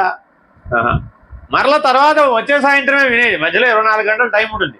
ఈ 24 గంటల్లో ఈ విష్ణు సహస్రనామ భాష్యము, వివరము తెలుసుకునే అవకాశం ఉందా లేదా? పునశ్చరణ చేసే అవకాశం ఉందా లేదా? స్మరణ చేసే అవకాశం ఉందా లేదా? దర్శనం కలిగే అవకాశం ఉందా లేదా? ఉంది కదా. కానీ ఆ 30 నిమిషాలే దానికి పని. ఎందుకని? శ్రవణ సుఖం అంతే. అర్థమైందండి? సాధారణంగా ఒక 10 మంది ఉన్నారు అనుకోండి. అంటే ఒక 10 మంది కలిసి ఒక సందర్భాన్ని ఒక దగ్గరికి చేరారండి. ఒక శ్రీమతి గారు ఒక శ్రీవారిని పిలవాలి 10 మందిలో. ఎలా పిలిస్తే బాగుంటుందంటారు? కొంచెం పద్ధతిగా పిలిస్తే బాగుంటుందంటావా? యారా పోరా అంటే బాగుంటుందంటావా? 10 మందిలో యారా పోరా అన్నది అనుకోండి, అప్పుడు ఎక్కడ తేడా వచ్చింది? శ్రవణ సుఖంలో తేడా వచ్చింది. అంటిందా అంటలేదా? బాగా అంటింది. తర్వాత రియాక్షన్ వస్తుందా రాదా? ఒకవేళ ఈయనే ఆవిడ అన్నాడు, అప్పుడు మరింత ప్రమాదం వస్తుంది. అర్థమైందండి? ఎందువల్ల? అంజనం. నేను ప్రతి చోట ఎక్కడ అంటుతుందో చెప్తున్నానండి. అది ఎందుకు అంటుతోంది? మనం పరిమితంగా ఉన్నాం కాబట్టి, ఆవరణ దోషంతో ఉన్నాం కాబట్టి, విక్షేప దోషంతో ఉన్నాం కాబట్టి, మల దోషంతో ఉన్నాం కాబట్టి. మలం వల్ల 3 భాగాలు, అందుకని మొత్తం 5 దోషాలు, పంచదోషములు. ఈ పంచదోషాలు 5 వివేకాలతో తొలగిపోవాలి. అది జ్ఞాన మార్గం. ఒకవేళ మీరు జ్ఞాన మార్గంలో ఈ 5 దోషాలని తొలగించుకోకపోతే భగవంతుడు ఏం చేస్తాడు? 2వ డోర్ తెలుస్తాడు. అదేమిటి? కర్మ మార్గం. ఆ పద్ధతిలో ఆయా పరిస్థితుల ద్వారా, ఆయా మనుషుల ద్వారా, ఆయా సందర్భాల ద్వారా, ఆయా జన్మలలో, అన్నీ ఒకే జన్మలో వీలు కాదు. ఎందువల్ల జన్మ రావాల్సి వస్తుంది అంటే దోషశేషం మిగిలిపోయింది కాదు, నువ్వు నిరంజనుడిగా జీవించలేదు కాదు. అందుకని నిరంజనుడిగా జీవించడం చాలా అవసరం మోక్షార్థి అయిన వాడికి. Very very important. 2వ దాంట్లో నకార ప్రత్యయంతో ఏం చెప్పారో చూడండి. నిర్వికారం, నిరహంకారం, నిర్గుణం, నిర్వాణ సుఖ స్వరూపం. నిర్వాణం అనే సుఖాన్ని నిర్వికల్ప సమాధి నిష్ట ద్వారా అందుకోవాలి. షడ్విధ సమాధులలో ఈ నిర్వాణ సుఖం ఎక్కడ దొరుకుతున్నాయా అంటే నిర్వికల్ప సమాధి నిష్టలో లభిస్తుంది. సవికల్ప సమాధిలో లభించదు. ఎవరికైతే ఈ నిర్వాణ సుఖం లభిస్తుందో వాళ్ళకి మొదటి 3 లక్షణాలు ఉంటాయి.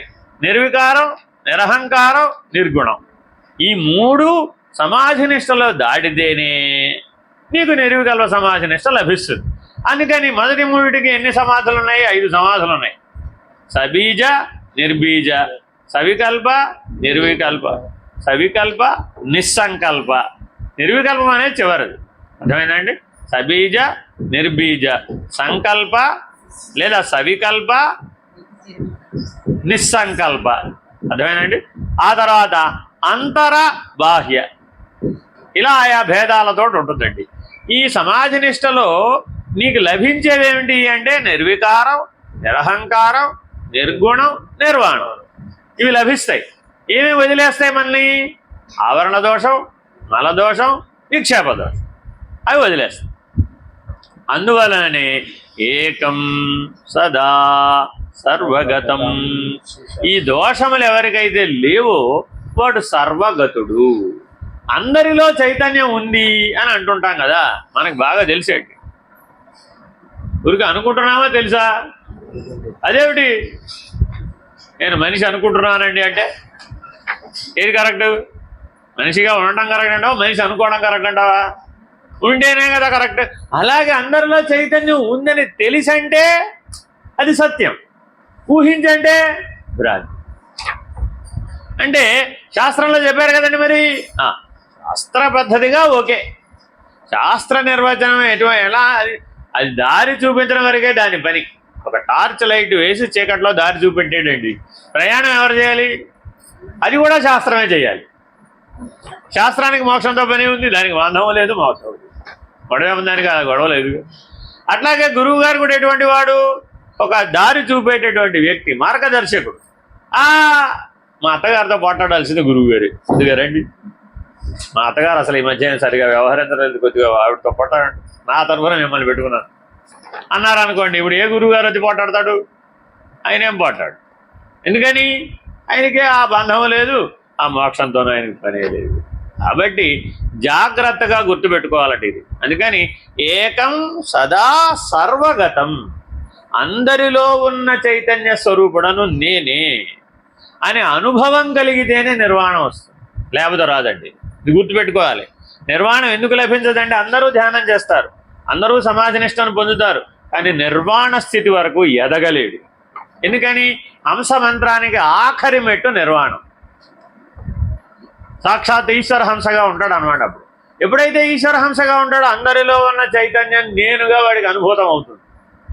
ఆ అనుభవ జ్ఞానం చేత వాడికి నిర్వాణ సుఖం లభిస్తుంది, లేకపోతే లభించదు. అలా చేస్తూ ఉండటమే. అందుకని బ్రహ్మానుసంధానం ఎంతకాలం చేయాలయ్యా అంటే ఇదంతా పూర్తయ్యే వరకు, ఈ నకార ప్రత్యయంతో కూడిన లక్షణాలన్నీ వచ్చే వరకు చేయవలసి. అంతర్ముఖ సాధనకి అవధి అప్పటిదాకా అవుతుంది.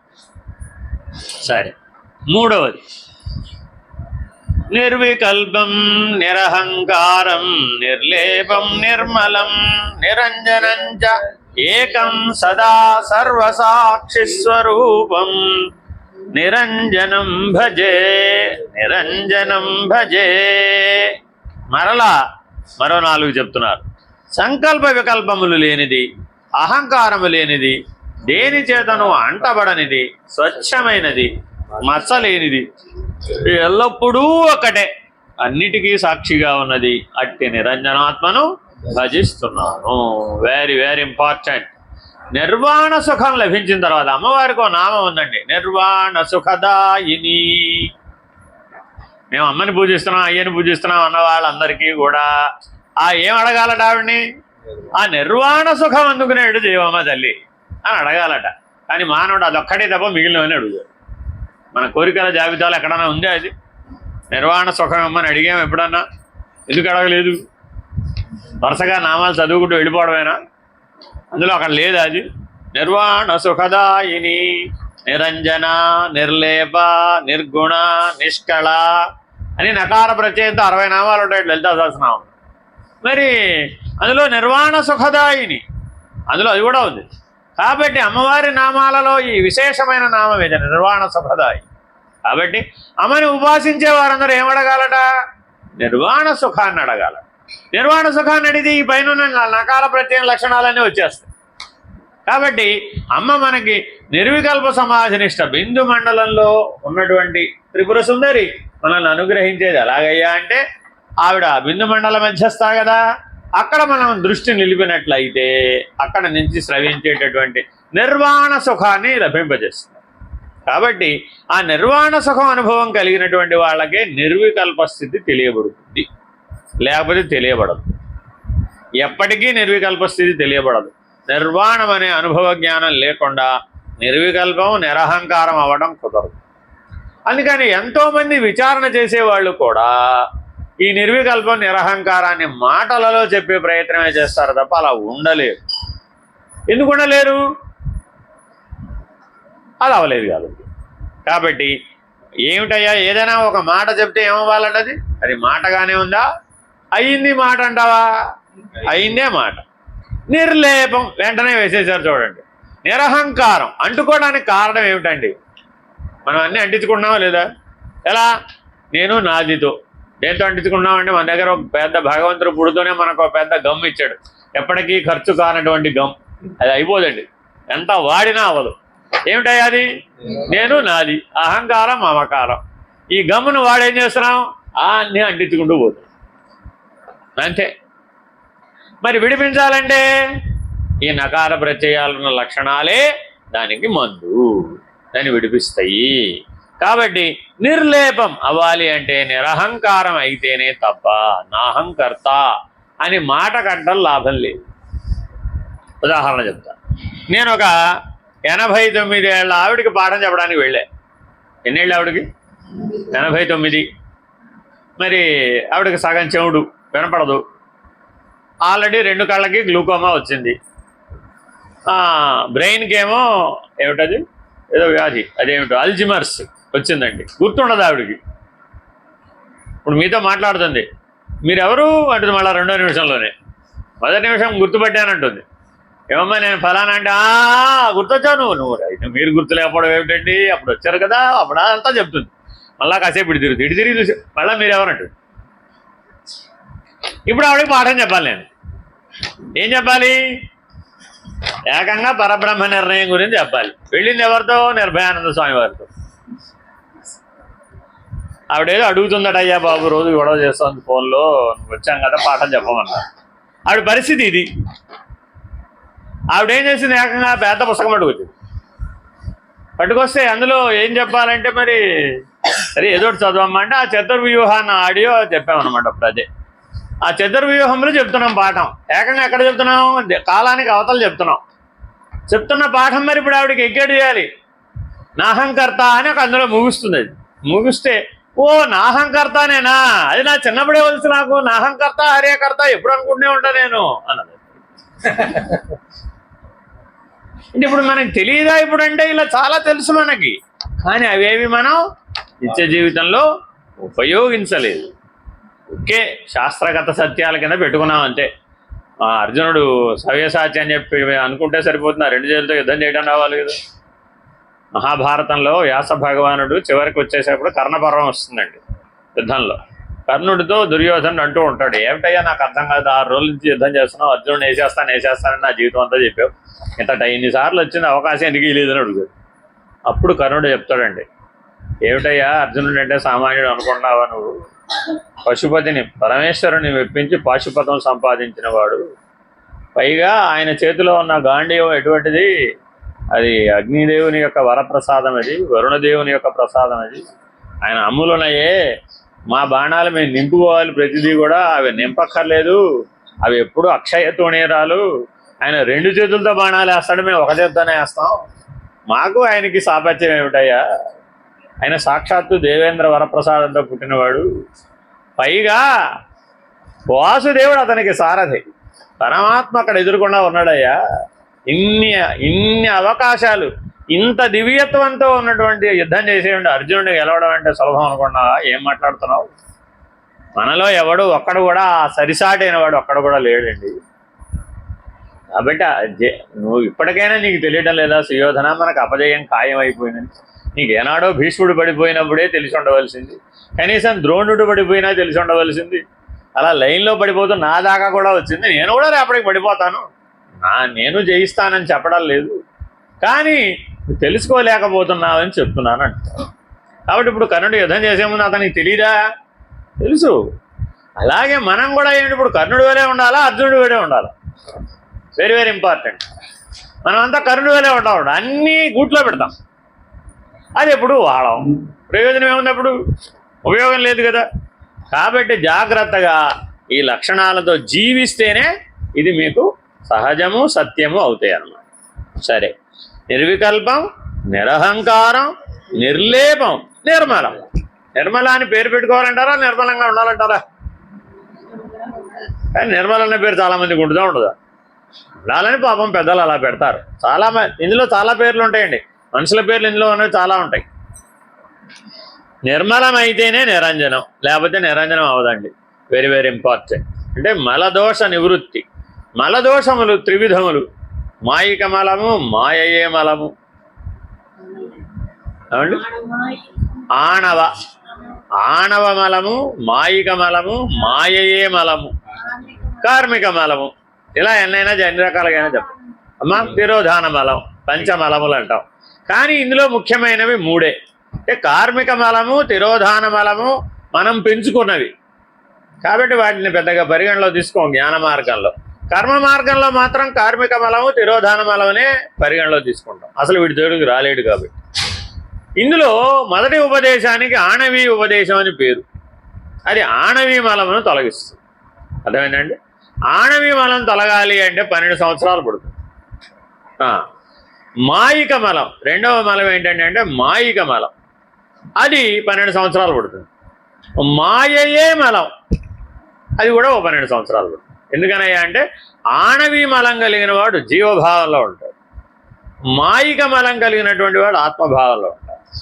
మాయయే మలం తొలగితే బ్రహ్మభావం. ఈ తొలగితే కానీ తెలియబడదు. ఈ మలం తొలగితే తప్ప జ్ఞానం రాదు. అంటే మీరు ఎప్పుడు పరిశుద్ధులైనట్టు అనుకుంటున్నారు? పొద్దున్న లేచారండి, రాత్రంతా బాగా నిద్రపోయి లేచారండి, ఏదన్నా మీకు చెప్పగానే అంటారు 2 నిమిషాలు అవి స్నానం చేసి వస్తాను అంటారా లేదా? ముందు కాలకృత్యాలు తీర్చుకుని వచ్చి పవిత్రాలు అయితే అప్పటికి ఏ పనైనా చేసేస్తావు. నువ్వు పూలు పెట్టాలన్నా, టెంకాయలు కొట్టాలన్నా, దీపాలు వెలిగించాలన్నా, హారతలు ఇవ్వాలన్నా, ఏ సత్కర్మ చేయాలన్నా, ఆఖరికి ఎవడన్నా చెంపదెబ్బ కొట్టాలన్నా దాన్ని కూడా స్నానం చేసి వచ్చి పవిత్రంగా కొడుతుంది. సరే, అంటే అర్థం ఏమిటి? కర్మాధికారం. ఆ పవిత్రత ఏమిటండి? కర్మాధికారం. కర్మాధికారాన్ని ఇస్తుంది అనమాట. అప్పుడు ఏమైందయ్యా అంటే ఏవైతే నిద్రా సమయంలో మలాలు బయటికి వచ్చినాయో అవన్నీ కూడా బాహ్య శౌచం. మరి అంతఃశౌచము జపయజ్ఞం ద్వారా పోతుంది, ప్రాణాయామ యజ్ఞం ద్వారా పోతుంది, అలాగే స్వాధ్యాయ యజ్ఞం ద్వారా పోతుంది, బ్రహ్మయజ్ఞం ద్వారా పోతుంది. కాబట్టి ఈ నకార ప్రత్యయంతోనే ఈ లక్షణాలన్నీ బ్రహ్మయజ్ఞంలో భాగంగానే వీలవుతాయి. ఎవరైతే బ్రహ్మజ్ఞానాన్ని పొందే ప్రయత్నం చేస్తారో, బ్రహ్మాకార వృత్తిని అనుసంధానం చేస్తారో, వాళ్ళు ఈ పంచమలములని దూరం చేసుకోగలుగుతారు. కాబట్టి ఆణవీ దీక్ష మొదటిదైతే శాంభవీ దీక్ష చివరిది, ఆఖరిది. అది తత్వమసి మహావాక్యంతో పాటు శాంభవీ దీక్ష కూడా ఇస్తారు. అది అలా అయితేనే ఫలిస్తుంది, లేదా ఫలించదు. అందుకని గురువుగారు లేకుండా నేను పొందేస్తాను అన్నాడు అనుకోండి. అలా ఉన్నారు కొంతమంది, చరిత్రలో కూడా ఏకలవ్యుడు లాంటి వాడు ఉంటారు. అంటే గురువు బొమ్మ పెట్టుకుని చేసేయచ్చు కదా. మన వినాయకుడు బొమ్మ చేపెట్టి వినాయక చవితి చేసేసినట్టు. వినాయకుడు బొమ్మ పెట్టాలా, వినాయకుడిని పెట్టుకోవాలా? వినాయకుడు బొమ్మ పెట్టాలా, వినాయకుడిని పట్టు రావాలా? మరి మన లోపలే ఉన్నాడు మూలాధార అధిష్టాన దేవత ఎవరు? గణపతే. ఎన్ని సంవత్సరాల్లో వినాయక చవితి అయితే చేస్తాడు, కానీ యథార్థంగా ఆ గణపతిని దర్శించి అనుగ్రహాన్ని పొందినటువంటి అనుభవం ఉండాలి. Very very important. ఆ ఇంద్రియాధిష్టాన దేవతలందరూ కూడా, ఆయా చక్రాధిష్టాన దేవతలందరూ కూడా నీలోనే ఉన్నారు.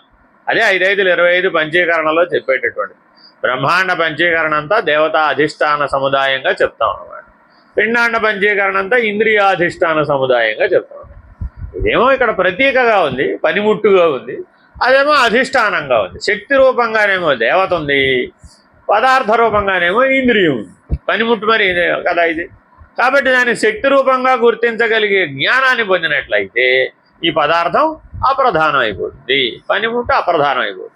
శక్తికి ఆధారమైనటువంటి బ్రహ్మమును పట్టుకున్నట్లయితే ఆ శక్తి కూడా అప్రధానం అయిపోతుంది. కాబట్టి ఇలా అంచెల వారీగా మనం మాలిన్యాన్ని పోగొట్టుకోవాలి. అర్థమైందండి? పిండాండాన్ని అధిగమిస్తే ఆణవీ మలం పోతుంది, బ్రహ్మాండాన్ని అధిగమిస్తే మాయిక మలం పోతుంది. సాక్షాత్తు బ్రహ్మముగా బ్రహ్మనిష్ఠుడు అయితే మాయకు అధిష్టానంగా అయిపోతాడు కాబట్టి, మాయాతీతుడు అయిపోతాడు కాబట్టి త్రివిధ మలములు తొలగిపోతాయి. అందువలన చాలా జాగ్రత్తగా గురూపదిష్ట మార్గంలో ఆణవీ మంత్రోపదేశం నుంచి శాంభవి మంత్రోపదేశం వరకు త్రివిధ మంత్ర దీక్షలను పూర్తి చేసి త్రివిధ ప్రసాదాలను ఎవరైతే స్వీకరిస్తారో వాళ్ళే మలదోషాన్ని నిశ్శేషంగా పోగొట్టుకుంటారు. వాళ్ళే నిరంజనులు. ఏకం బ్రహ్మం ఏకం కదా, ఏకం సద్ బ్రహ్మ సదా సర్వసాక్షి స్వరూపం. ప్రతి చోట చూడండి ఏకం అంటున్నాడు, కానీ దాని పక్కన దాని లక్షణాలు వేస్తున్నాడు. మొదటి దాంట్లో ఏం చెప్పాడు? విభుం వ్యాపకం ఆది మధ్యం, వ్యాపక ధర్మాన్ని చెప్పాడు. రెండో దాంట్లో ఏం చెప్పాడు? సదా సర్వగతం, ఏ ఒక సందర్భంలోనూ ఆయన పరిమితుడు కాలేదట.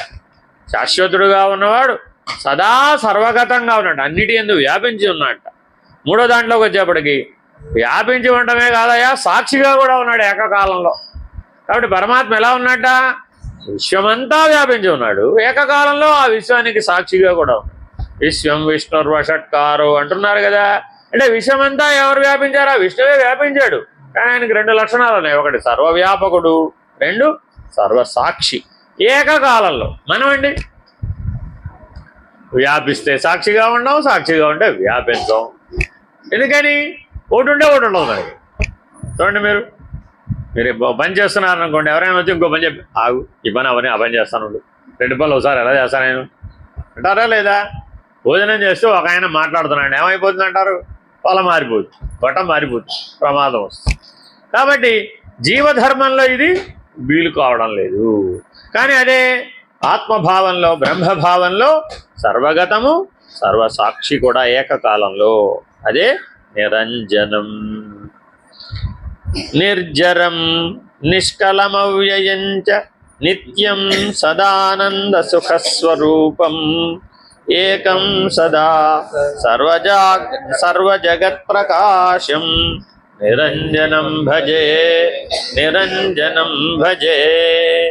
ముసలితనము లేనిది, అవయవములు లేనిది, నాశము లేనిది, నిత్యమైనది, సదా ఆనంద సుఖస్వరూపము ఒకటే, ఎల్లప్పుడూ సర్వజగత్తునకు ప్రకాశం ఇచ్చినది అట్టి నిరంజనాత్మను భజిస్తున్నాను.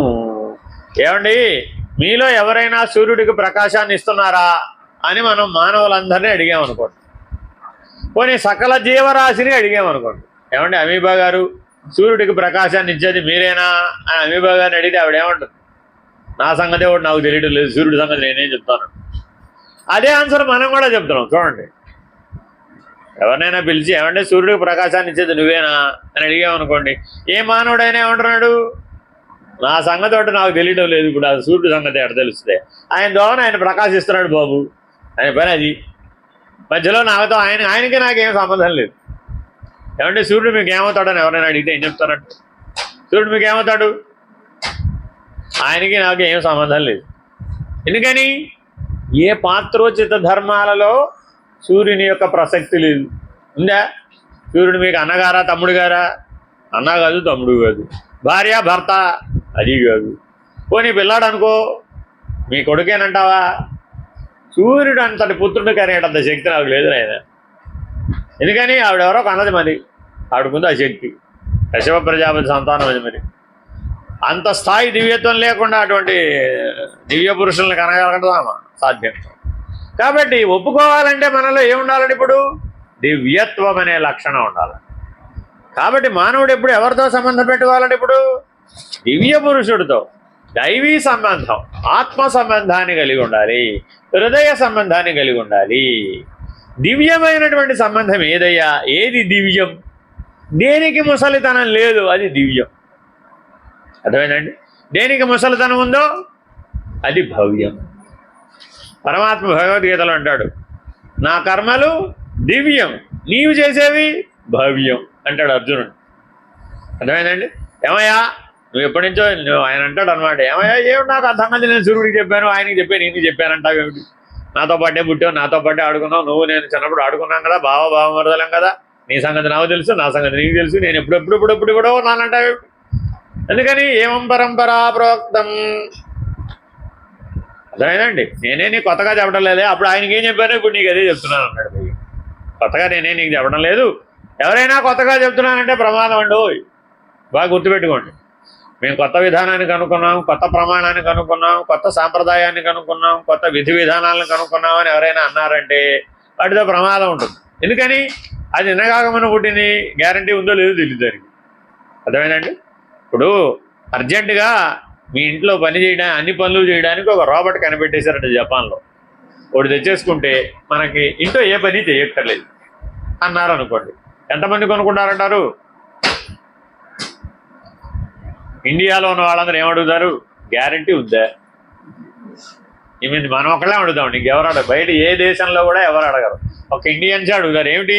గ్యారంటీ ఉందా? గ్యారంటీ ఉంటే అప్పుడు ఆలోచిస్తాను అన్నమాట. గ్యారంటీ, అసలు గ్యారంటీ లేని దాని గురించి నేను ఆలోచిస్తాను. ఎందుకని?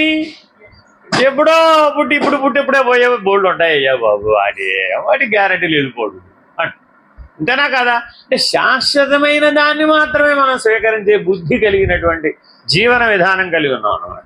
అందుకని చాలా జాగ్రత్తగా మనం ఈ నిర్జరం అన్న దాన్ని అర్థం చేసుకోవాలి. జర మానవ ఏదైనా సరే ఒకటి పుట్టిందనుకోండి, దానికి ఏమున్నాయి? జన్మ, జరా, వ్యాధి, మృత్యు, 4 లక్షణాలు ఉన్నాయండి. పుట్టుక అంటూ ఒకటి ఉందంటే దానికి ఏమన్నట్టు? జన్మ, జర, వ్యాధి, మృత్యు. ఈ 4 లక్షణాలు దాంట్లోనే ఉంటాయి, విత్తనంలోనే ఉంటాయి. అవి అంకురించిందండి, అంకురించగానే జన్మించినట్టే కదా. ఆ జన్మించిన దానికి ఏముంటుందయ్యా? ముసలితనం ఖాయంగా ఉంటుంది. ముసలితనంతో పాటు ఏముంటాయి? మధ్య మధ్యలో పలకరించిపోయే వ్యాధులు కూడా ఉంటాయి. ఆఖరికి టాటా బై బై చెప్పేట్టు మృత్యువు కూడా ఉంటుంది.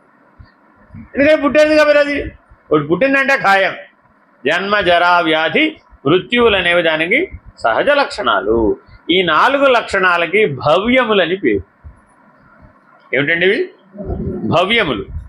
వెళ్ళిపోయిన తర్వాత ఎవరైనా వెళ్ళిపోయారు, అప్పుడు కొన్ని కర్మలు చేస్తారు. వాళ్ళ పిల్లవాడు పైతృక కర్మలు చేస్తారు, పితృదేవతా కర్మలు. అవి కవ్యములు. అవేంటంటే వాటిని ఏమంటారండి? కవ్యములు. బ్రతికి ఉండగా చేసే వాటిని భవ్యములు అంటారు. ఎవరైనా ఊర్ధ్వగతి చెందితే ఔత్తర దేహిక క్రియలు అంటారు వాటిని. ఆ ఔత్తర దేహిక క్రియలు కవ్యములు. అందుకని అగ్నికి 2 పేర్లు ఉన్నాయండి, హవ్యవాహనుడు, కవ్యవాహనుడు. ఆయన రెండింటికి వాహనుడే. పితృదేవతలకు చేర్చేవాడు అగ్ని. అప్పుడు హోమమే చేస్తారు, అప్పుడు వేరు స్వధాదేవిని స్మరిస్తారు. ఇప్పుడేమో స్వాహాదేవిని స్మరిస్తారు. ఈ భవ్యములైనటువంటి వాటి యందు స్వాహాదేవిని, హవ్యవాహనుడిని ప్రస్తుతి చేస్తాం అన్నమాట. కాబట్టి మంత్ర విధానాల్లో భేదం ఉంటుంది. ఇది హవ్యవాహనుడు, అక్కడ కవ్యవాహనుడు. ఇవి భవ్యములు, అవి కవ్యములు. కాబట్టి నీవు ఎవరి తరఫునైనా చేస్తున్నావు కదా కవ్యం అయిపోతుంది. చాలామంది ఏం చేస్తారంటే వాళ్ళ అబ్బాయి సుఖంగా ఉండాలని ఈవిడ చేస్తుంది, ఆయన చేయొచ్చుగా. వాడికి అంత తీరిక లేదండి, వాడి బదులు కూడా నేనే చేస్తాను.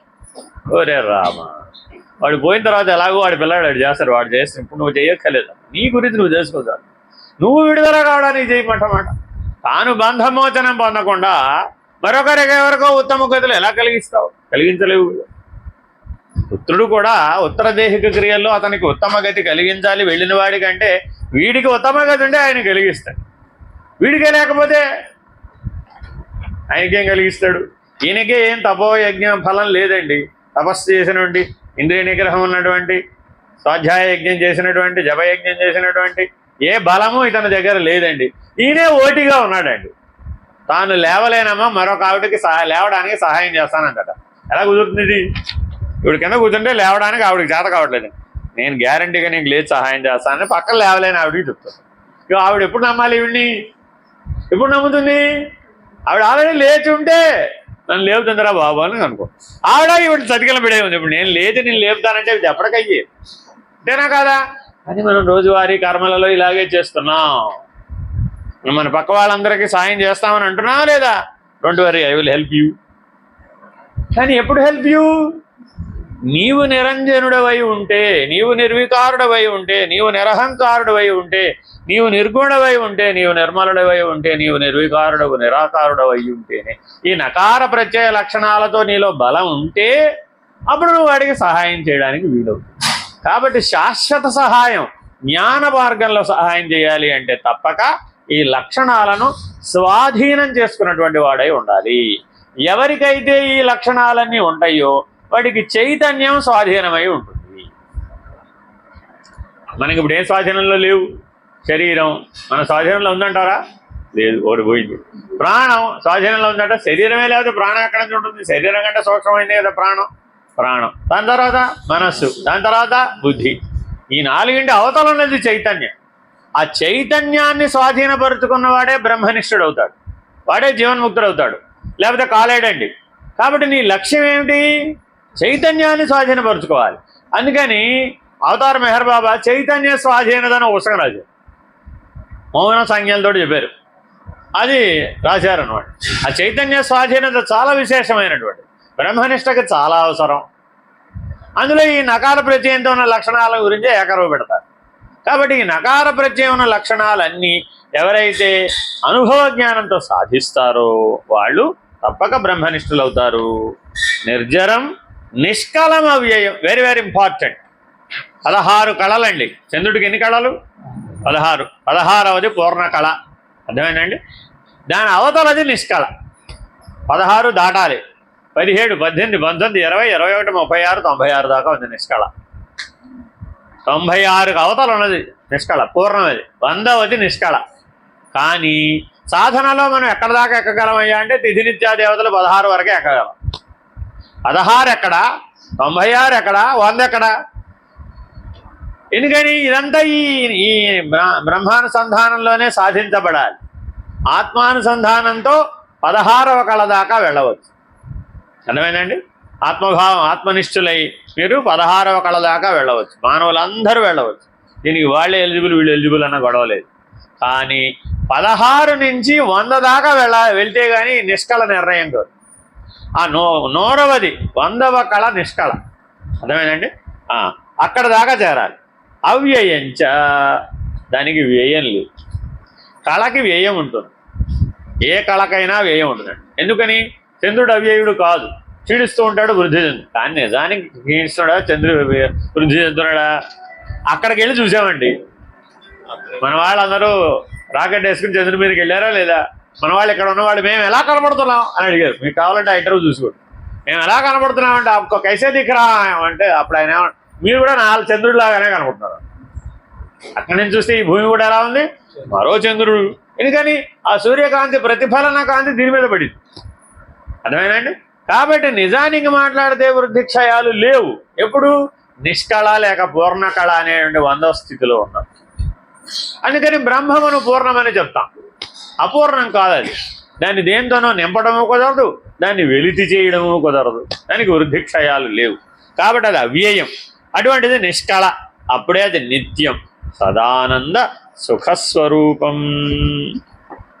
అందులో నుంచి ఆనందం తగ్గించడానికి లేదు, పెంచడానికి లేదు.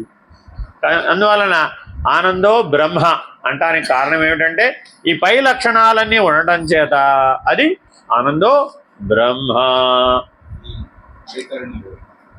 ఆ అన్వయం తర్వాత చూసుకుందాం. మళ్ళీ అందులోకి వెళ్ళామంటే చెడిపోతుంది కదా, ఇక్కడ అందరికీ వర్తించదు. నిర్ద్వంద్వం నిర్మోహం నిరాశం నిర్లేపం నిర్మాణమదాదిహీనం ఏకం సదా సర్వహితైకవాసం నిరంజనం భజే, నిరంజనం భజే. పూర్ణమై ఉన్నటువంటి వాడి దగ్గర, అంటే సముద్రం దగ్గరికి వెళ్ళాం, సముద్రం పూర్ణం. సముద్రం దగ్గరికి వెళ్ళి నా కొద్దిగా గంగాజలం ఇవ్వు అన్నాం. ఏం చేస్తుందండి? పట్టుకుపో అందట. ఇంకొక ఆయన వచ్చాడు, నాకు గోదావరి జలం ఇవ్వు అన్నాడు. పట్టుకుపో అందట. ఎవరు పట్టుకెళ్ళినా ఏం పట్టుకెళ్ళారు? ఇప్పుడు సముద్ర జలమే, బ్రహ్మమునే బ్రహ్మము దగ్గరికి వెళ్తే ఏమిస్తాడు? బ్రహ్మమునే ఇస్తాడు అంతే. కాబట్టి ఆ బ్రహ్మము అపూర్ణ లక్షణాలతో ద్వంద్వాలతో చెప్పాలంటే వీలవుతుందా? వీలు కాదు. కాబట్టి జీవుడు ఏమంటున్నట్ట? నాకు సుఖమే కావాలి, ఉన్న దుఃఖం పోవాలి, కొత్త సుఖం రావాలి అని అడుగుతాడు. ఎందుకని? ద్వంద్వాలలో ఉన్నాడు కాబట్టి. కానీ మరి బ్రహ్మం ఏం చేస్తుందట? అది అనుగ్రహిస్తుంది. కానీ ఏమనుగ్రహిస్తుంది? బ్రహ్మమునే అనుగ్రహిస్తుంది. అది సుఖము కాదు, దుఃఖము కాదు. ఆనందమని చెప్దామా? ఏ పేరు పెట్టడానికి వీలు కాదు. కాబట్టి జాగ్రత్తగా గమనిస్తే సర్వద్వంద్వాలను గుర్తించలేనటువంటి వాడెవడో వాడు బ్రహ్మం. గుర్తించావంటే జీవుడివే. జీవో బ్రహ్మైవ నాపరః. ఎప్పుడు? నిర్ద్వంద్వం. అర్థమైందండి? వడ్డించేటప్పుడు మన వాళ్ళకి పెసరంత వడ్డించాలనిపిస్తుంది కదా, అదే ఆలోచించండి. అస్మదీయులు తస్మదీయులు లైన్లో కూర్చున్నారండి అందరూ. మనం వడ్డించేటప్పుడు ఎంత గమనిస్తే మీరు తక్కువనే ఆ చెంచా ఎక్కువ పడిపోతుందండి. అలా ఎలాగా? అందరూ ఒకటి కాదేమిటి? వడ్డంలో బంతిలో సమానం కాదేమిటి? అస్మదీయులు. అప్పుడు మరి ద్వంద్వం ఉందా లేదా? ఉందండి బాబు. కాబట్టి ఎంత లోతుగా పనిచేస్తుందో గమనించాలండి. అర్థమైందండి? మీకు ఉదాహరణ చెప్తా కావాలంటే. మీరు నిద్రపోతుంటారండి, మీ పిల్లాడు అక్కడెక్కడో పడుకుని ఉంటాడు, వాడికి నిద్రలో ఏదో ఒక కలత చెందాడు. వెంటనే ఏం చేస్తాడు? వాళ్ళ అమ్మ ఎక్కడో వెతుక్కుని వాళ్ళ అమ్మ పక్కన పడుకుంటాడు, వాడు ప్రశాంతంగా ఉంటాడు. అలాగే ఒక పాము వచ్చి పడుకుంది అనుకోండి, వెంటనే మీరు ఏం చేస్తారు? అదేమిటమ్మా మా పిల్లవాడు అంటే అస్మదీయుడు కానీ పాముని అస్మదీయుడు అనుకుంటాను ఏమిటంటే నేను అంటావు. మరి ఆ పాము మీదే పడుకున్నారు కదా, ఆ పాములనే ధరించారు కదా త్రిలోక పాలకులు. విమూర్తులందరూ దేంతో పడుకున్నారు? పాములతోనే, కళస్వరూపంతో. మరి వాళ్ళేమి వాళ్ళకి ఎందుకు లేదు భయం? మనకున్న భయాలే వాళ్ళకి ఎందుకు లేవు? నిర్ద్వంద్వ నిర్మోహ. నాకే మోహం లేదండి, నాకే ఆకర్షణ లేవండి, నాకేం పెద్ద ఆసక్తులు కూడా లేవండి, నేను చేస్తున్న పని కూడా ఏమీ లేదండి, నాకే అంతా అయిపోయినట్టే అనిపిస్తుందండి, మోక్షం వచ్చేసినట్టే అనిపిస్తుందండి. వచ్చేది కాదు, పోయేది కాదు. దానికి రాకటా పోకట అనే ద్వంద్వాలు ఇవి బాగా గుర్తుపెట్టుకోవాలి. అర్థమైందండి? ఎందుకనంటే ఏమంటే మోక్షం వచ్చిందా గురువుగారి దగ్గరికి వెళ్ళొచ్చారు కదా అని మిమ్మల్ని అడుగుతారు ఇంటికి వెళ్ళగానే. మీ కుటుంబ సభ్యులందరూ అడిగేది ఏమిటి? వెళ్ళొచ్చారా, ఆ గురువుగారి దర్శనం అయిందా, మోక్షం వచ్చిందా లేదా? వచ్చిందంటే ఏంటి? పోతుందని అర్థం. దేనికైనా సరే రాకట ఉంటే పోకట ఉంటుంది, మోక్షానికి రాకటా లేదు పోకటా లేదు. ఎందుకని అది బ్రహ్మజ్ఞానం. ఆ బ్రహ్మమునకు రాకటా పోకటా ద్వంద్వములు లేవు. ద్వంద్వములుంటే మోహం ఉంటుంది, అది గుర్తు. ఏం గుర్తుపెట్టుకోవాలండి? ఏ ద్వంద్వానుభవం యాక్షన్లో కానీ రియాక్షన్లో కానీ ఉందనుకోండి, అప్పుడు ఏం చేయాలి? మోహం అన్నట్టే. గురువు గారికి కూడా వీళ్ళు సెపరేట్, వీళ్ళు మనవాళ్ళు, వాళ్ళు మనవాళ్ళు కాదు అనుకున్నారు అనుకోండి, అప్పుడు ఏమైపోయినట్టు? ద్వంద్వాలు ఉన్నట్టే. అప్పుడు నిర్మోహి అవుతాడా? అవడుగా. అందుకని సత్సంగత్వే నిస్సంగత్వం, సంగత్వే నిర్మోహత్వం. Very very important.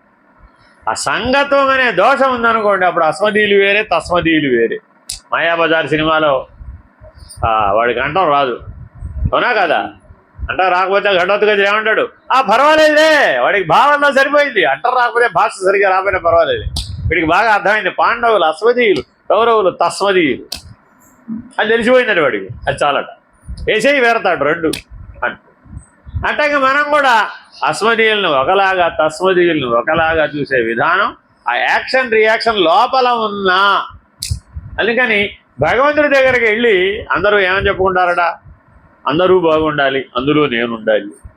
ఈ అందులో నేను ఉండాలి అనకపోతే కుదరదా? అందరూ బాగుంటే అందరిలోనూ ఉంటావుగా, అసలు నువ్వు అడగడం ఎందుకు? అదో దండకి. ఆయన పని ఏమిటి? లోకా సమస్త సుఖినో భవంతు. సుఖినో భవంతు అంటే అర్థం ఏమిటండి? నువ్వు అడిగే సుఖం ఇస్తాడని కాదు, ద్వంద్వాలను దాటిన సుఖాన్ని అనుభవింపచేస్తాడు. నిర్ద్వంద్వం వలన నిర్వైరిత్వం వస్తుంది, వాడికి శత్రువే లేడు. అలా ఎవరైతే ఆ నిర్వైరిత్వాన్ని సాధిస్తారో వాడే నిర్మోహి కాగలుగుతాడు. లేకపోతే ఆ మోహం అనే లక్షణం విడిచిపెట్టదు. మోహం అనగా ఏమి? ఉండలేకపోవుట. మామూలు మాటలు చెప్తే మోహం అంటే ఏంటండి? ఉండలేకపోవడమే. ఏదైనా సరే ఉండలేకపోయాను అన్నారండి, అప్పుడు ఏమిటన్నట్టు? మోహం. తినకుండా ఉండలేను, చూడకుండా ఉండలేను, వినకుండా ఉండలేను, పడుకోకుండా ఉండలేను, లేవకుండా ఉండలేను. పడుకుంటే లేవకుండా ఉండలేడు, వస్తే పోకుండా ఉండలేడు. చూడండి, ఇలాగే ఉండమ్మా కల్పాంతం దాకా అని ఎవరైనా ఆశీర్వదించామనుకోండి, ఏమైపోతారు? కూర్చుంటే లేవలేదు, లేస్తే కూర్చోలేదు. ఈ శరీరంతో కల్పాంతం దాకా ఉండాలనుకోండి. శిక్షణ అది పెద్ద శిక్ష అది. అలా ఎంతమందో ఉన్నారండి, అర్థమైందండి? వాళ్ళు అదే శరీరంతో ఉండిపోయారు అంతే. వాళ్ళు ఏ స్థితిలో అయితే ఆ లక్షణాన్ని పొందారో ఆ లక్షణం పొందిన శరీరంతో అలాగే ఉండిపోయాడు. మీరు యోగ వాసిస్తుంది అయితే ఒక ఆయన ఉంటాడు, అర్థమైందండి? కాకభూషణుడి ఉపాఖ్యానంలో ఒక ఆయన ఉండిపోతాడు. ఎంతకాలం అయిపోయిందంటే ఇప్పటికి 1000 మంది బ్రహ్మలు వెళ్ళిపోయారంటాడు. అదే శరీరంతో అలాగే ఉండిపోయాడు అంతే. మరి అప్పుడు ఆ శరీరం ఏమైపోతుంది? శిథిలమైపోతుంది. అయినా సరే వాడు ఏం చేయలేడు. ఎందుకని? పోవడం వాడి చేతుల్లో లేదు. పెద్ద సమస్య అండి. శరీరం పడిపోవడం కూడా సృష్టిలో అవసరమే. సృష్టికి అవసరం, నీకు అవసరమో కాదో తెలియదు. కాబట్టి రాకటన్న ప్రతిదానికి ఒకటి ఉండవలసింది. నిర్మోహం నిరాశం, వెరీ వెరీ ఇంపార్టెంట్. నిరాశీర్ నిర్మమో భూత్వా ఉచ్యస్వ విగత జ్వర. అయినా పోరాడి పోరాడి పోరాడి జీవితం అంతా ఆశల వలయం, ఆరాటాల వలయం, పోరాటాల వలయం. మానవుడు 3 వలయాలు గీసుకున్నట్టు తన చుట్టూత. ఒకటేమిటండి? ఆశల వలయం. బ్రహ్మచర్యం అంతా ఆశల వలయంతో జరిగింది. అర్థమైందండి? అయిపోయి దేంట్లోకి వచ్చాడు? గార్హస్థ్యం. గృహస్థాశ్రమానికి రాగానే ఏమైపోయింది? ఆశలు పెరిగినాయా తరిగినాయా? పెరిగి ఆరాటంగా మారినాయా? ఆశలు పెరిగితే ఏమవుతాయండి? ఆరాటం. ఆరాటం అంటే ఏం చేయాలి మరి? పోరాడాల్సిందే. ఈ 3 జీవితం అయిపోయింది. 60 ఏళ్ళు వచ్చేసినాయి. 60 ఏళ్ళు వచ్చేసినా కూడా ఈ 60 ఏళ్ల అభ్యాస బలం చేత 60 ఏళ్ళు ఒక గుడ్డకి ఇంగువ కట్టామండి, ఏమైపోతుందంటారు? ఎంతకాలం ఉతకాలని? 60 ఏళ్ళు ఉతకాలంట మళ్ళీ. అందుకని 120 ఏళ్ళు ఇచ్చేట ఆయుర్దాయం. 120 ఏళ్ళు ఎందుకు ఇచ్చావయ్యా అంటే, ఇలా ఆశల వలయంతో ఆరాటంతో పోరాటంతో 60 ఏళ్ళు అయిపోయింది కదా, మరి అంటించుకున్న వదిలించుకోవాలంటే కనీసం అంత సమయం పట్టదు నీకు, అందుకని ఇంకో 60 ఏళ్ళు ఇచ్చాపో అన్నాడు. కానీ మరి 60 ఏళ్ళు వచ్చిన వాడైనా కానీ ఏమైనా వదిలించుకున్నాడా? చుట్టుకు రంగు వేసుకున్నాడు కానీ. కాబట్టి ఈ బ్యాచ్ ఎవరు పనికిరారండి.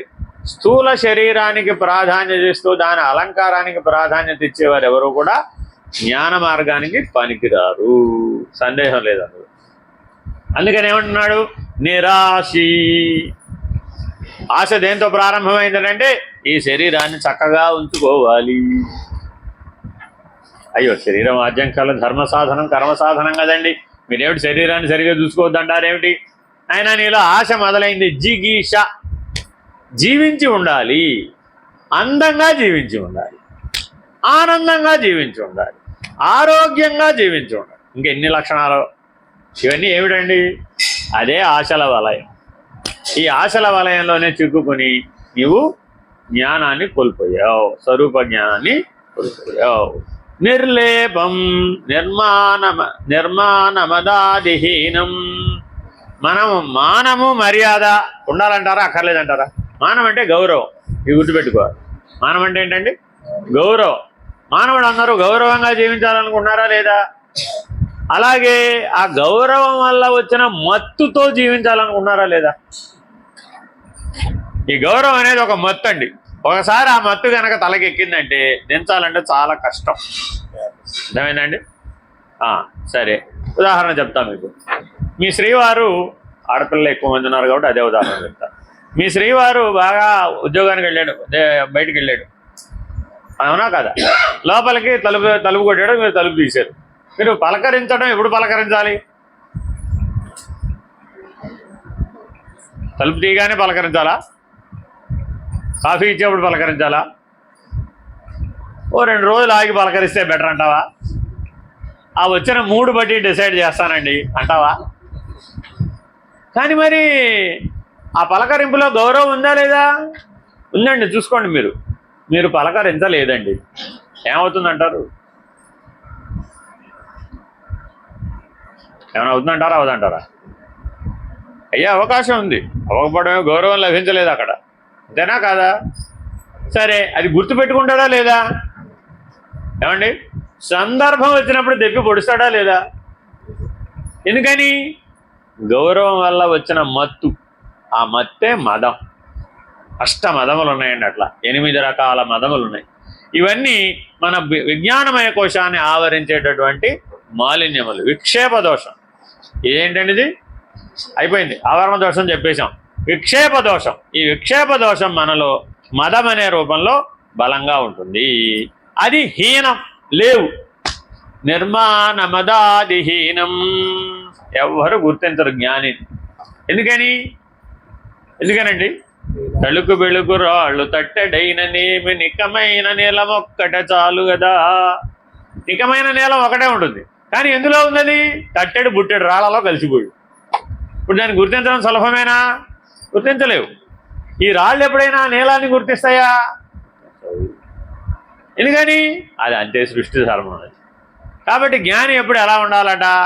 ఏ గౌరవాన్ని ఆశించని వాడై ఉండాలి. గౌరవం ద్వారా వచ్చే మత్తును తలకెక్కించుకొని వాడై ఉండాలి. Very very important. ఎందుకు ఎంతోమంది జ్ఞాన మార్గంలో ధ్యాన మార్గంలో ప్రయత్నం చేసిన నిర్వాణ సుఖం కానీ ఆత్మసాక్షాత్కార జ్ఞానం కానీ పొందలేకపోతారంటే ఈ గౌరవం అనే మత్తు తలకెక్కి ఉండడం చేత, అష్టమదములు విజ్ఞానమయ కోశాన్ని ఆవరించి ఉండడం చేత. అందుకని చాలా జాగ్రత్తగా ఈ లక్షణాన్ని మనం అర్థం చేసుకోవాలి, విడిపించుకోవాలి. విక్షేప దోషానికి పరిష్కారం ఏమిటి అంటే, మల దోషానికైతే ఆణవీయ మలం కావచ్చు, మాయిక మలం కావచ్చు, మాయీయ మలం కావచ్చు, కార్మిక మలం కావచ్చు, తిరోధాన మలం కావచ్చు, బాగా బండకేసి బాధితే ఎలాగైనా కానీ వస్త్రం శుభ్రపడిపోతుంది. అర్థమైందండి. కానీ ఈ విక్షేప దోషం ఎటువంటిదట, ఒక పక్క పట్టుకుని లాగితే మరొక పక్క చిరిగిపోతుంది. ఇటు పక్క బాగు చేస్తున్నాం అనుకున్నాం అనుకోండి, ఇంకోవైపు చిరిగిపోతుంది. అటు బాగు చేసామనుకోండి, ఇంకోటి చిరిగిపోతుంది. అతుకుల బంత. ఇప్పుడు చెవులను బాగానే కట్టేసాం అన్నాం అనుకోండి, కళ్ళు పనిచేస్తుంది, కళ్ళ ద్వారా విక్షేపం వస్తుంది. కొన్ని చెవులు కళ్ళు కూడా బాగానే కట్టేసాం అన్నారు అనుకోండి, ముక్కు పనిచేస్తుంది. దీన్ని ఎలా కట్టేస్తావు? అక్కడెక్కడో ఏదో వెళ్ళిపోతూ ఉంటుందండి, బయట ఏదో రోజు చెత్త తీసుకెళ్లే వాహనం వెళుతుందండి. ఇప్పుడు ఈ సమాజ నిష్టలో ఉన్నవాడికి ఆ చెత్త వాహనం వెళ్ళిన వాసన తెలుసుకోవాల్సిన అవసరం ఉందంటారా లేదంటారా? తెలియకపోతే చెత్త ఎవరు వేస్తారు? ఇప్పుడు సమాజ నిష్టలో ఉన్నవాడికి ఏది ప్రాధాన్యం అయిపోయింది? వెళ్ళి చెత్త అబ్బాయి వచ్చాడు, ముందు చెత్త తీసుకెళ్ళే అబ్బాయికి చెత్త వేసి రావాలి. వెయ్యలేదు. వాళ్ళ ఆవిడ ఉద్యోగానికి పోయి నేను ఇంట్లోనే ఉన్నాడు అనుకున్నాం కాసేపు నాలాగా.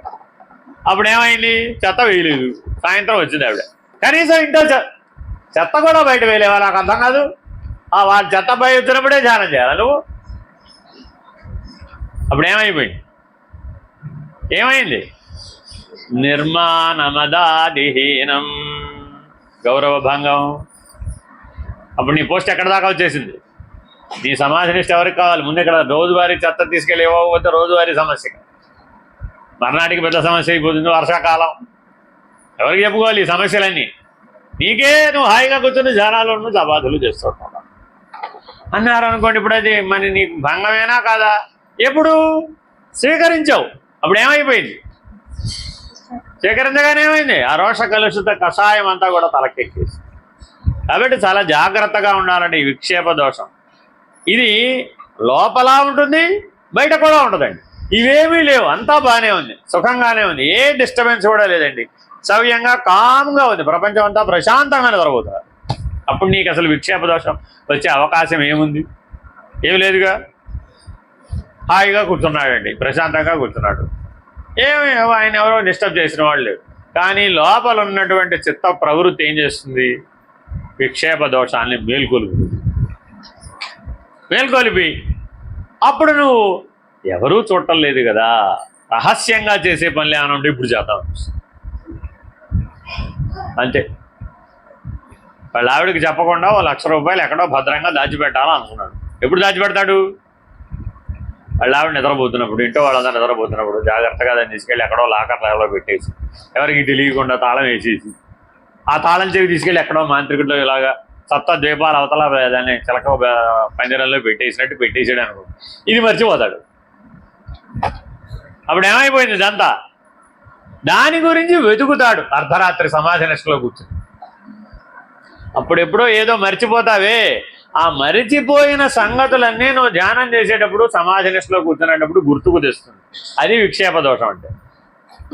చేయడం గురించి చెప్పడంలే, హాయిగా ప్రశాంతంగా కూర్చున్న తర్వాత ఏం చేస్తుందంటే లోపల ఒక మథనం ప్రారంభమైపోయి నువ్వు జీవితంలో కొన్ని సందర్భాలలో మరుపుకొచ్చిన సంఘటనలు, మరుపుకొచ్చిన మనుషులు, మరుపుకొచ్చిన పరిస్థితులు, మరుపుకొచ్చిన అనుభవాలు, మరుపుకొచ్చినటువంటి వాక్యాలు, అదేదో మా గురుగారు వివేక్ చూడడంలో ఏదో చెప్పాడండి బాబోయ్, ఆ గుర్తు తెచ్చుకోవడానికి ట్రై చేస్తున్నారా బాబోయ్ అని అప్పుడు ఆలోచించడం మొదలు పెడుతుంది. ఈ ఆలోచన ఎక్కడికి పోతున్నా వాడికి ఈయనే ఉన్నవాడు ఊరుకోడు, ఏదో గురువాక్యం బాగా మననం చేయమంటాడు, అదేమో గుర్తు చేసుకుందామని ట్రై చేస్తేనేమో పోతుందంటే. ఇప్పుడు ఈ సమాధి నిష్ట ఎడిపోయింది, ఈ ధ్యానం ఎడిపోయింది, అంతర్ముఖ తప్పు. ఇలాగా నీ లోపల నీకే కలుగుతుంది. ఈ అష్టమదముల యొక్క ప్రభావం ఏమిటంటే నిన్ను లోపల డొల్ల చేసేస్తుంది. ఇవి నీ విజ్ఞానమయ కోశమును ఆవరించి ఉండేటటువంటి విక్షేప దోషములు. ఏమిటా అష్టమదములు? రూప బల విద్య. రూపమదం నేనే అందగాడిని, మాటిమాటికి అద్దంలో చూసుకుంటూ ఉంటాడు, నేను బాగున్నానా లేదా, నేను బాగున్నానా లేదా, ఇటుపక్క బాగున్నానా లేదా, ఇటుపక్క బాగున్నానా లేదా, ముందు బాగున్నాను లేదా, వెనక కూడా అద్దం పెట్టుకుంటాను. ఎటువైపు చూసినా అద్దాలే ఇంట్లో. ఎందుకే అంటే వెనక కూడా కనపడాలి కదా. ఆ వెనక పరిచయం ఏమొచ్చి ముందు అద్దంలో చూస్తాడు. ఓరే రామ, రూపమదం. అర్థమైందండి. ఇట్లా బలం, భుజాలు ఎగరేసుకుంటూ ఉంటారు చూడండి. భుజబలం ఉన్నవాళ్ళు ఏం చేస్తారు, భుజాలు ఎగరేస్తూ. ఎందుకని ఆ భుజాలు ఎగరేయకుండా మాట్లాడితే వాడికి మాట్లాడరు, వాడు భుజాలు ఎగరేయకపోతే వాడు మాట్లాడలేడు, ఏ పని చేయలేడు. ఎందుకని నేను బలవంతుడను, ఐఎమ్ క్యాపబుల్. విద్యామదం, ఇదిగో ఈ పుస్తకాలన్నీ ఇందులో ఉన్నాయి తెలుసా, విద్యామదం. అర్థమైందండి. ఇలా ఎన్నైనా చెప్పచ్చు. యవ్వన మదం, కుల మదం, ఇట్లా 8 రకాలైనటువంటి విక్షేప దోషాలు మన విజ్ఞానమయ కోశాన్ని ఆవరించి ఉన్నాయి. అవి నువ్వు ఎప్పుడు మేల్కొంటాయ్యా అంటే నువ్వు ధ్యానం చేసేటప్పుడు మేల్కొంటావు. అప్పటి వరకు అవి నిద్రాణమై ఉంటాయి. కానీ వృత్తుల వెనకాల నుంచి పనిచేస్తూ ఉంటుంది. వాసనల యొక్క సారాంశం అంతా కూడా వెళ్ళి అష్టమదాలుగా రూపొందుతుంది. సంస్కారములు, ఆలోచనలు, క్రియల సారాంశం అంతా వాసనలైతే వాసనల యొక్క సారం అంతా కూడా ఈ అష్టమదాల రూపంలో చేరుతుంది. అందుకని పదే పదే పదే పదే మీరు ఒకరి గురించో మరొకరి గురించో ఏదో ఒకటి ఉటంకిస్తూ ఉంటారు. ఏదైనా ఒకరు చెప్పారు, ఆ విషయంలో మా నాన్న ఏమన్నారో తెలుసు. అటాచ్ అయ్యి ఎవరితో ఉంటావు వాళ్ళ యొక్క స్మరణ చేస్తూ ఉంటావు, నీ భాషని గమనిస్తూ ఉంటావు. అందుకని నువ్వు నిరంతరాయంగా ఎవరి గురించి చెప్తున్నావో వింటూ ఉంటావు. కొంతమంది పిల్లల గురించి చెప్తారు, కొంతమంది భర్తల గురించి చెప్తారు, కొంతమంది తల్లిదండ్రుల గురించి చెప్తారు, కొంతమంది స్నేహితుల గురించి చెప్తారు, కొంతమంది భగవంతుడి గురించి చెప్తారు, కొంతమంది గురువుల గురించి చెప్తారు, కొంతమంది శాస్త్రాల గురించి చెప్తారు. అవే ఎందుకు చెప్తున్నాడు, దాంతో అటాచ్ అయిపోయాడు కదా. ఏంటంటే భగవంతుడితో కూడా అటాచ్ అయిన ప్రమాదమేనా? ప్రమాదమే. ఎలా ప్రమాదం? నేను భగవంతుడిని ఆశ్రయించి ఉన్నాననే అహం, అందులో కూడా అహం ఉంటుంది. ఎంత సూక్ష్మంగా మీరు పరిశీలించాలి అనేది తెలియదు. ఈ విక్షేప దోషం చాలా చాలా ప్రమాదకరమైనటువంటిది, అతి సూక్ష్మమైనటువంటిది. అందుకే మనోమయ కోశం విభ్రాంతికి గురవడానికి కారణం ఈ విక్షేప దోషమే. అందుకే మీ మనసు మీ మాట వినదు ఎప్పటికీ. అది ఎప్పుడు ఈ విక్షేప దోషం మాటే వింటుంది. ఎందుకంటే రజోగుణ ధర్మం చంచలంగా ఉండటం చేత ఆ చంచలత్వానికి ఈ విక్షేపం స్నేహితుడు కాబట్టి, వాళ్ళిద్దరి మధ్య దోస్తి ఎప్పుడు కుదిరి ఉంటుంది కాబట్టి అది అడుగుతూ ఉంటుంది, ఇది చెబుతూ ఉంటుంది, ఇది పోతూ ఉంటుంది అంతే. కాబట్టి ఈ బంధాన్ని మీరు బ్రేక్ చేస్తే కానీ వీలు కాదు. సరే, పరిష్కారం ఒకటి చెప్పారండి. నిర్లేప సుందర సుశీతల, అదేనా? అక్కడ దాకా వచ్చామా? ఇంకా రాలా. ఏకం సదా సర్వహితైకవాసం, సర్వుల హితమును కాంక్షించేటటువంటి వాడిగా జీవించాలి. అందరి యందు సమదృష్టిని కలిగితే తప్ప ఈ విక్షేప దోషాన్ని తొలగించడానికి వీలు కాదు. సరే, నెక్స్ట్. నిర్వికార నిరామయ శుద్ధ సత్వం నిర్లేప సుందర సుశీతలంచ ఏకం సదా సర్వజగన్నివాసం నిరంజనం భజే నిరంజనం భజే. వికారములు లేనిది, రోగములు లేనిది, శుద్ధ సత్వగుణము కలది, దేని చేతను అంటబడనిది, సుందరమైనది, చల్లనిది, ఎల్లప్పుడూ ఒక్కటే, సర్వ జగత్తునకు నివాసమైనటువంటిది అట్టి నిరంజనాత్మను భజిస్తున్నాను. ఆత్మానుభవం అంటే ఏమిటండి అని ఎవరైనా అడిగారు అనుకోండి, అనుభవం ఉన్నవాడు చెప్తాడంటారా, అనుభవం లేనివాడు చెప్తాడంటారా? అనుభవం లేనివాడు అందరికంటే ముందు బాగా చెప్తాడు, ఉన్నవాడు ఊరకొంటాడు. ఊరకున్న వాళ్ళందరూ ఆత్మానుభవం కలిగిన వారు కాదని అర్థం. అర్థమైందండి. ఏమీ తెలియని వాడు కూడా ఊరకనే ఉంటాడు. కానీ అటు ఇటుగా, అంటే కొంచెం తెలిసిన వాడు ఏం చేస్తాడంటే చెప్పడానికి ఎక్కువ ప్రయత్నం చేస్తాడు. పూర్ణంగా తెలిసిన వాడేమో మౌనంగా ఉంటాడు. ఎందుకని? నిండుకుండా తొణకదు కాబట్టి. ఆ విషయం ఇక్కడ చెప్తున్నాడు. పూర్వం ఆల్రెడీ ఒకసారి నిర్వికారం గురించి చెప్పారు, మళ్ళా అదే వాడుతున్నాడు. నిర్వికార నిరామయ శుద్ధ సత్వం. ఎందుకు ఈ మాట అంటున్నాడయ్యా అంటే, సంకల్ప వికల్పాలు ఉన్నంత వరకు నీకు వికారం ఉంటుంది. ముందు చెప్పిన నిర్వికారం వేరు. ఆ నిర్వికారం ఏమిటి? షడ్వికారాలలో వికారము. ఇక్కడ నిర్వికారం అనేది ఏంటంటున్నాడయ్యా అంటే, ఇప్పుడు విక్షేపాన్ని వదిలించేసాం, మలదోషాన్ని కూడా నివర్తించేసాం, ఆవరణ దోషాన్ని నివర్తించాలి.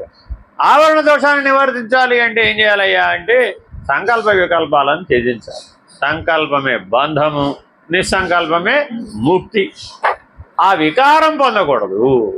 ఈ సృష్టిలో దేన్ని చూసినా సరే నీకు బ్రాహ్మీభూత స్థితి కలిగినప్పుడు దేన్నైనా దర్శించగలవు. 14 లోకాలలో ఏది చూడాలంటే చూడగలం, ఎక్కడికి వెళ్ళాలంటే అక్కడికి వెళ్ళగలం, ఎలా ఉండాలంటే అలా ఉండగలం. ఆ సామర్థ్యం వచ్చేస్తుంది బ్రహ్మానుసంధానం ద్వారా, బ్రహ్మనిష్ట ద్వారా. ఒకరి జీవితాన్ని మార్చాలని అనుకున్నాడు అనుకోండి, వీడు వాడైపోగలడు. అందులో చేరిపోవాలంటే అలా వాడి హృదయంలోకి సరాసరి వెళ్ళిపోగలడు. ఎందుకని? చైతన్యం స్వాధీనం అయిపోయింది కాబట్టి. ఎవరి హృదయంలోకైనా ప్రవేశించేయగలడు, ఎవరి జీవితాన్నైనా మార్చేయగలడు. వాడికి అడ్డు ఆపు లేదు, వాడిని అడ్డగించగలిగే శక్తి ఏది లేదు. కానీ సంకల్పం పనిచేస్తేనే ఆ పని చేయగలడు, లేకపోతే చేయలేదు. ఎందువల్లట? బ్రహ్మనిష్టకి అడ్డంకి సంకల్పం. తాను బ్రహ్మనిష్ఠుడై ఉండి నిర్వికారుడుగా ఉండవలనే కానీ, నిస్సంకల్పుడుగా ఉండవలను, నిర్వికల్పుడుగా ఉండవలనే కానీ సంకల్పాన్ని పూనరాదు.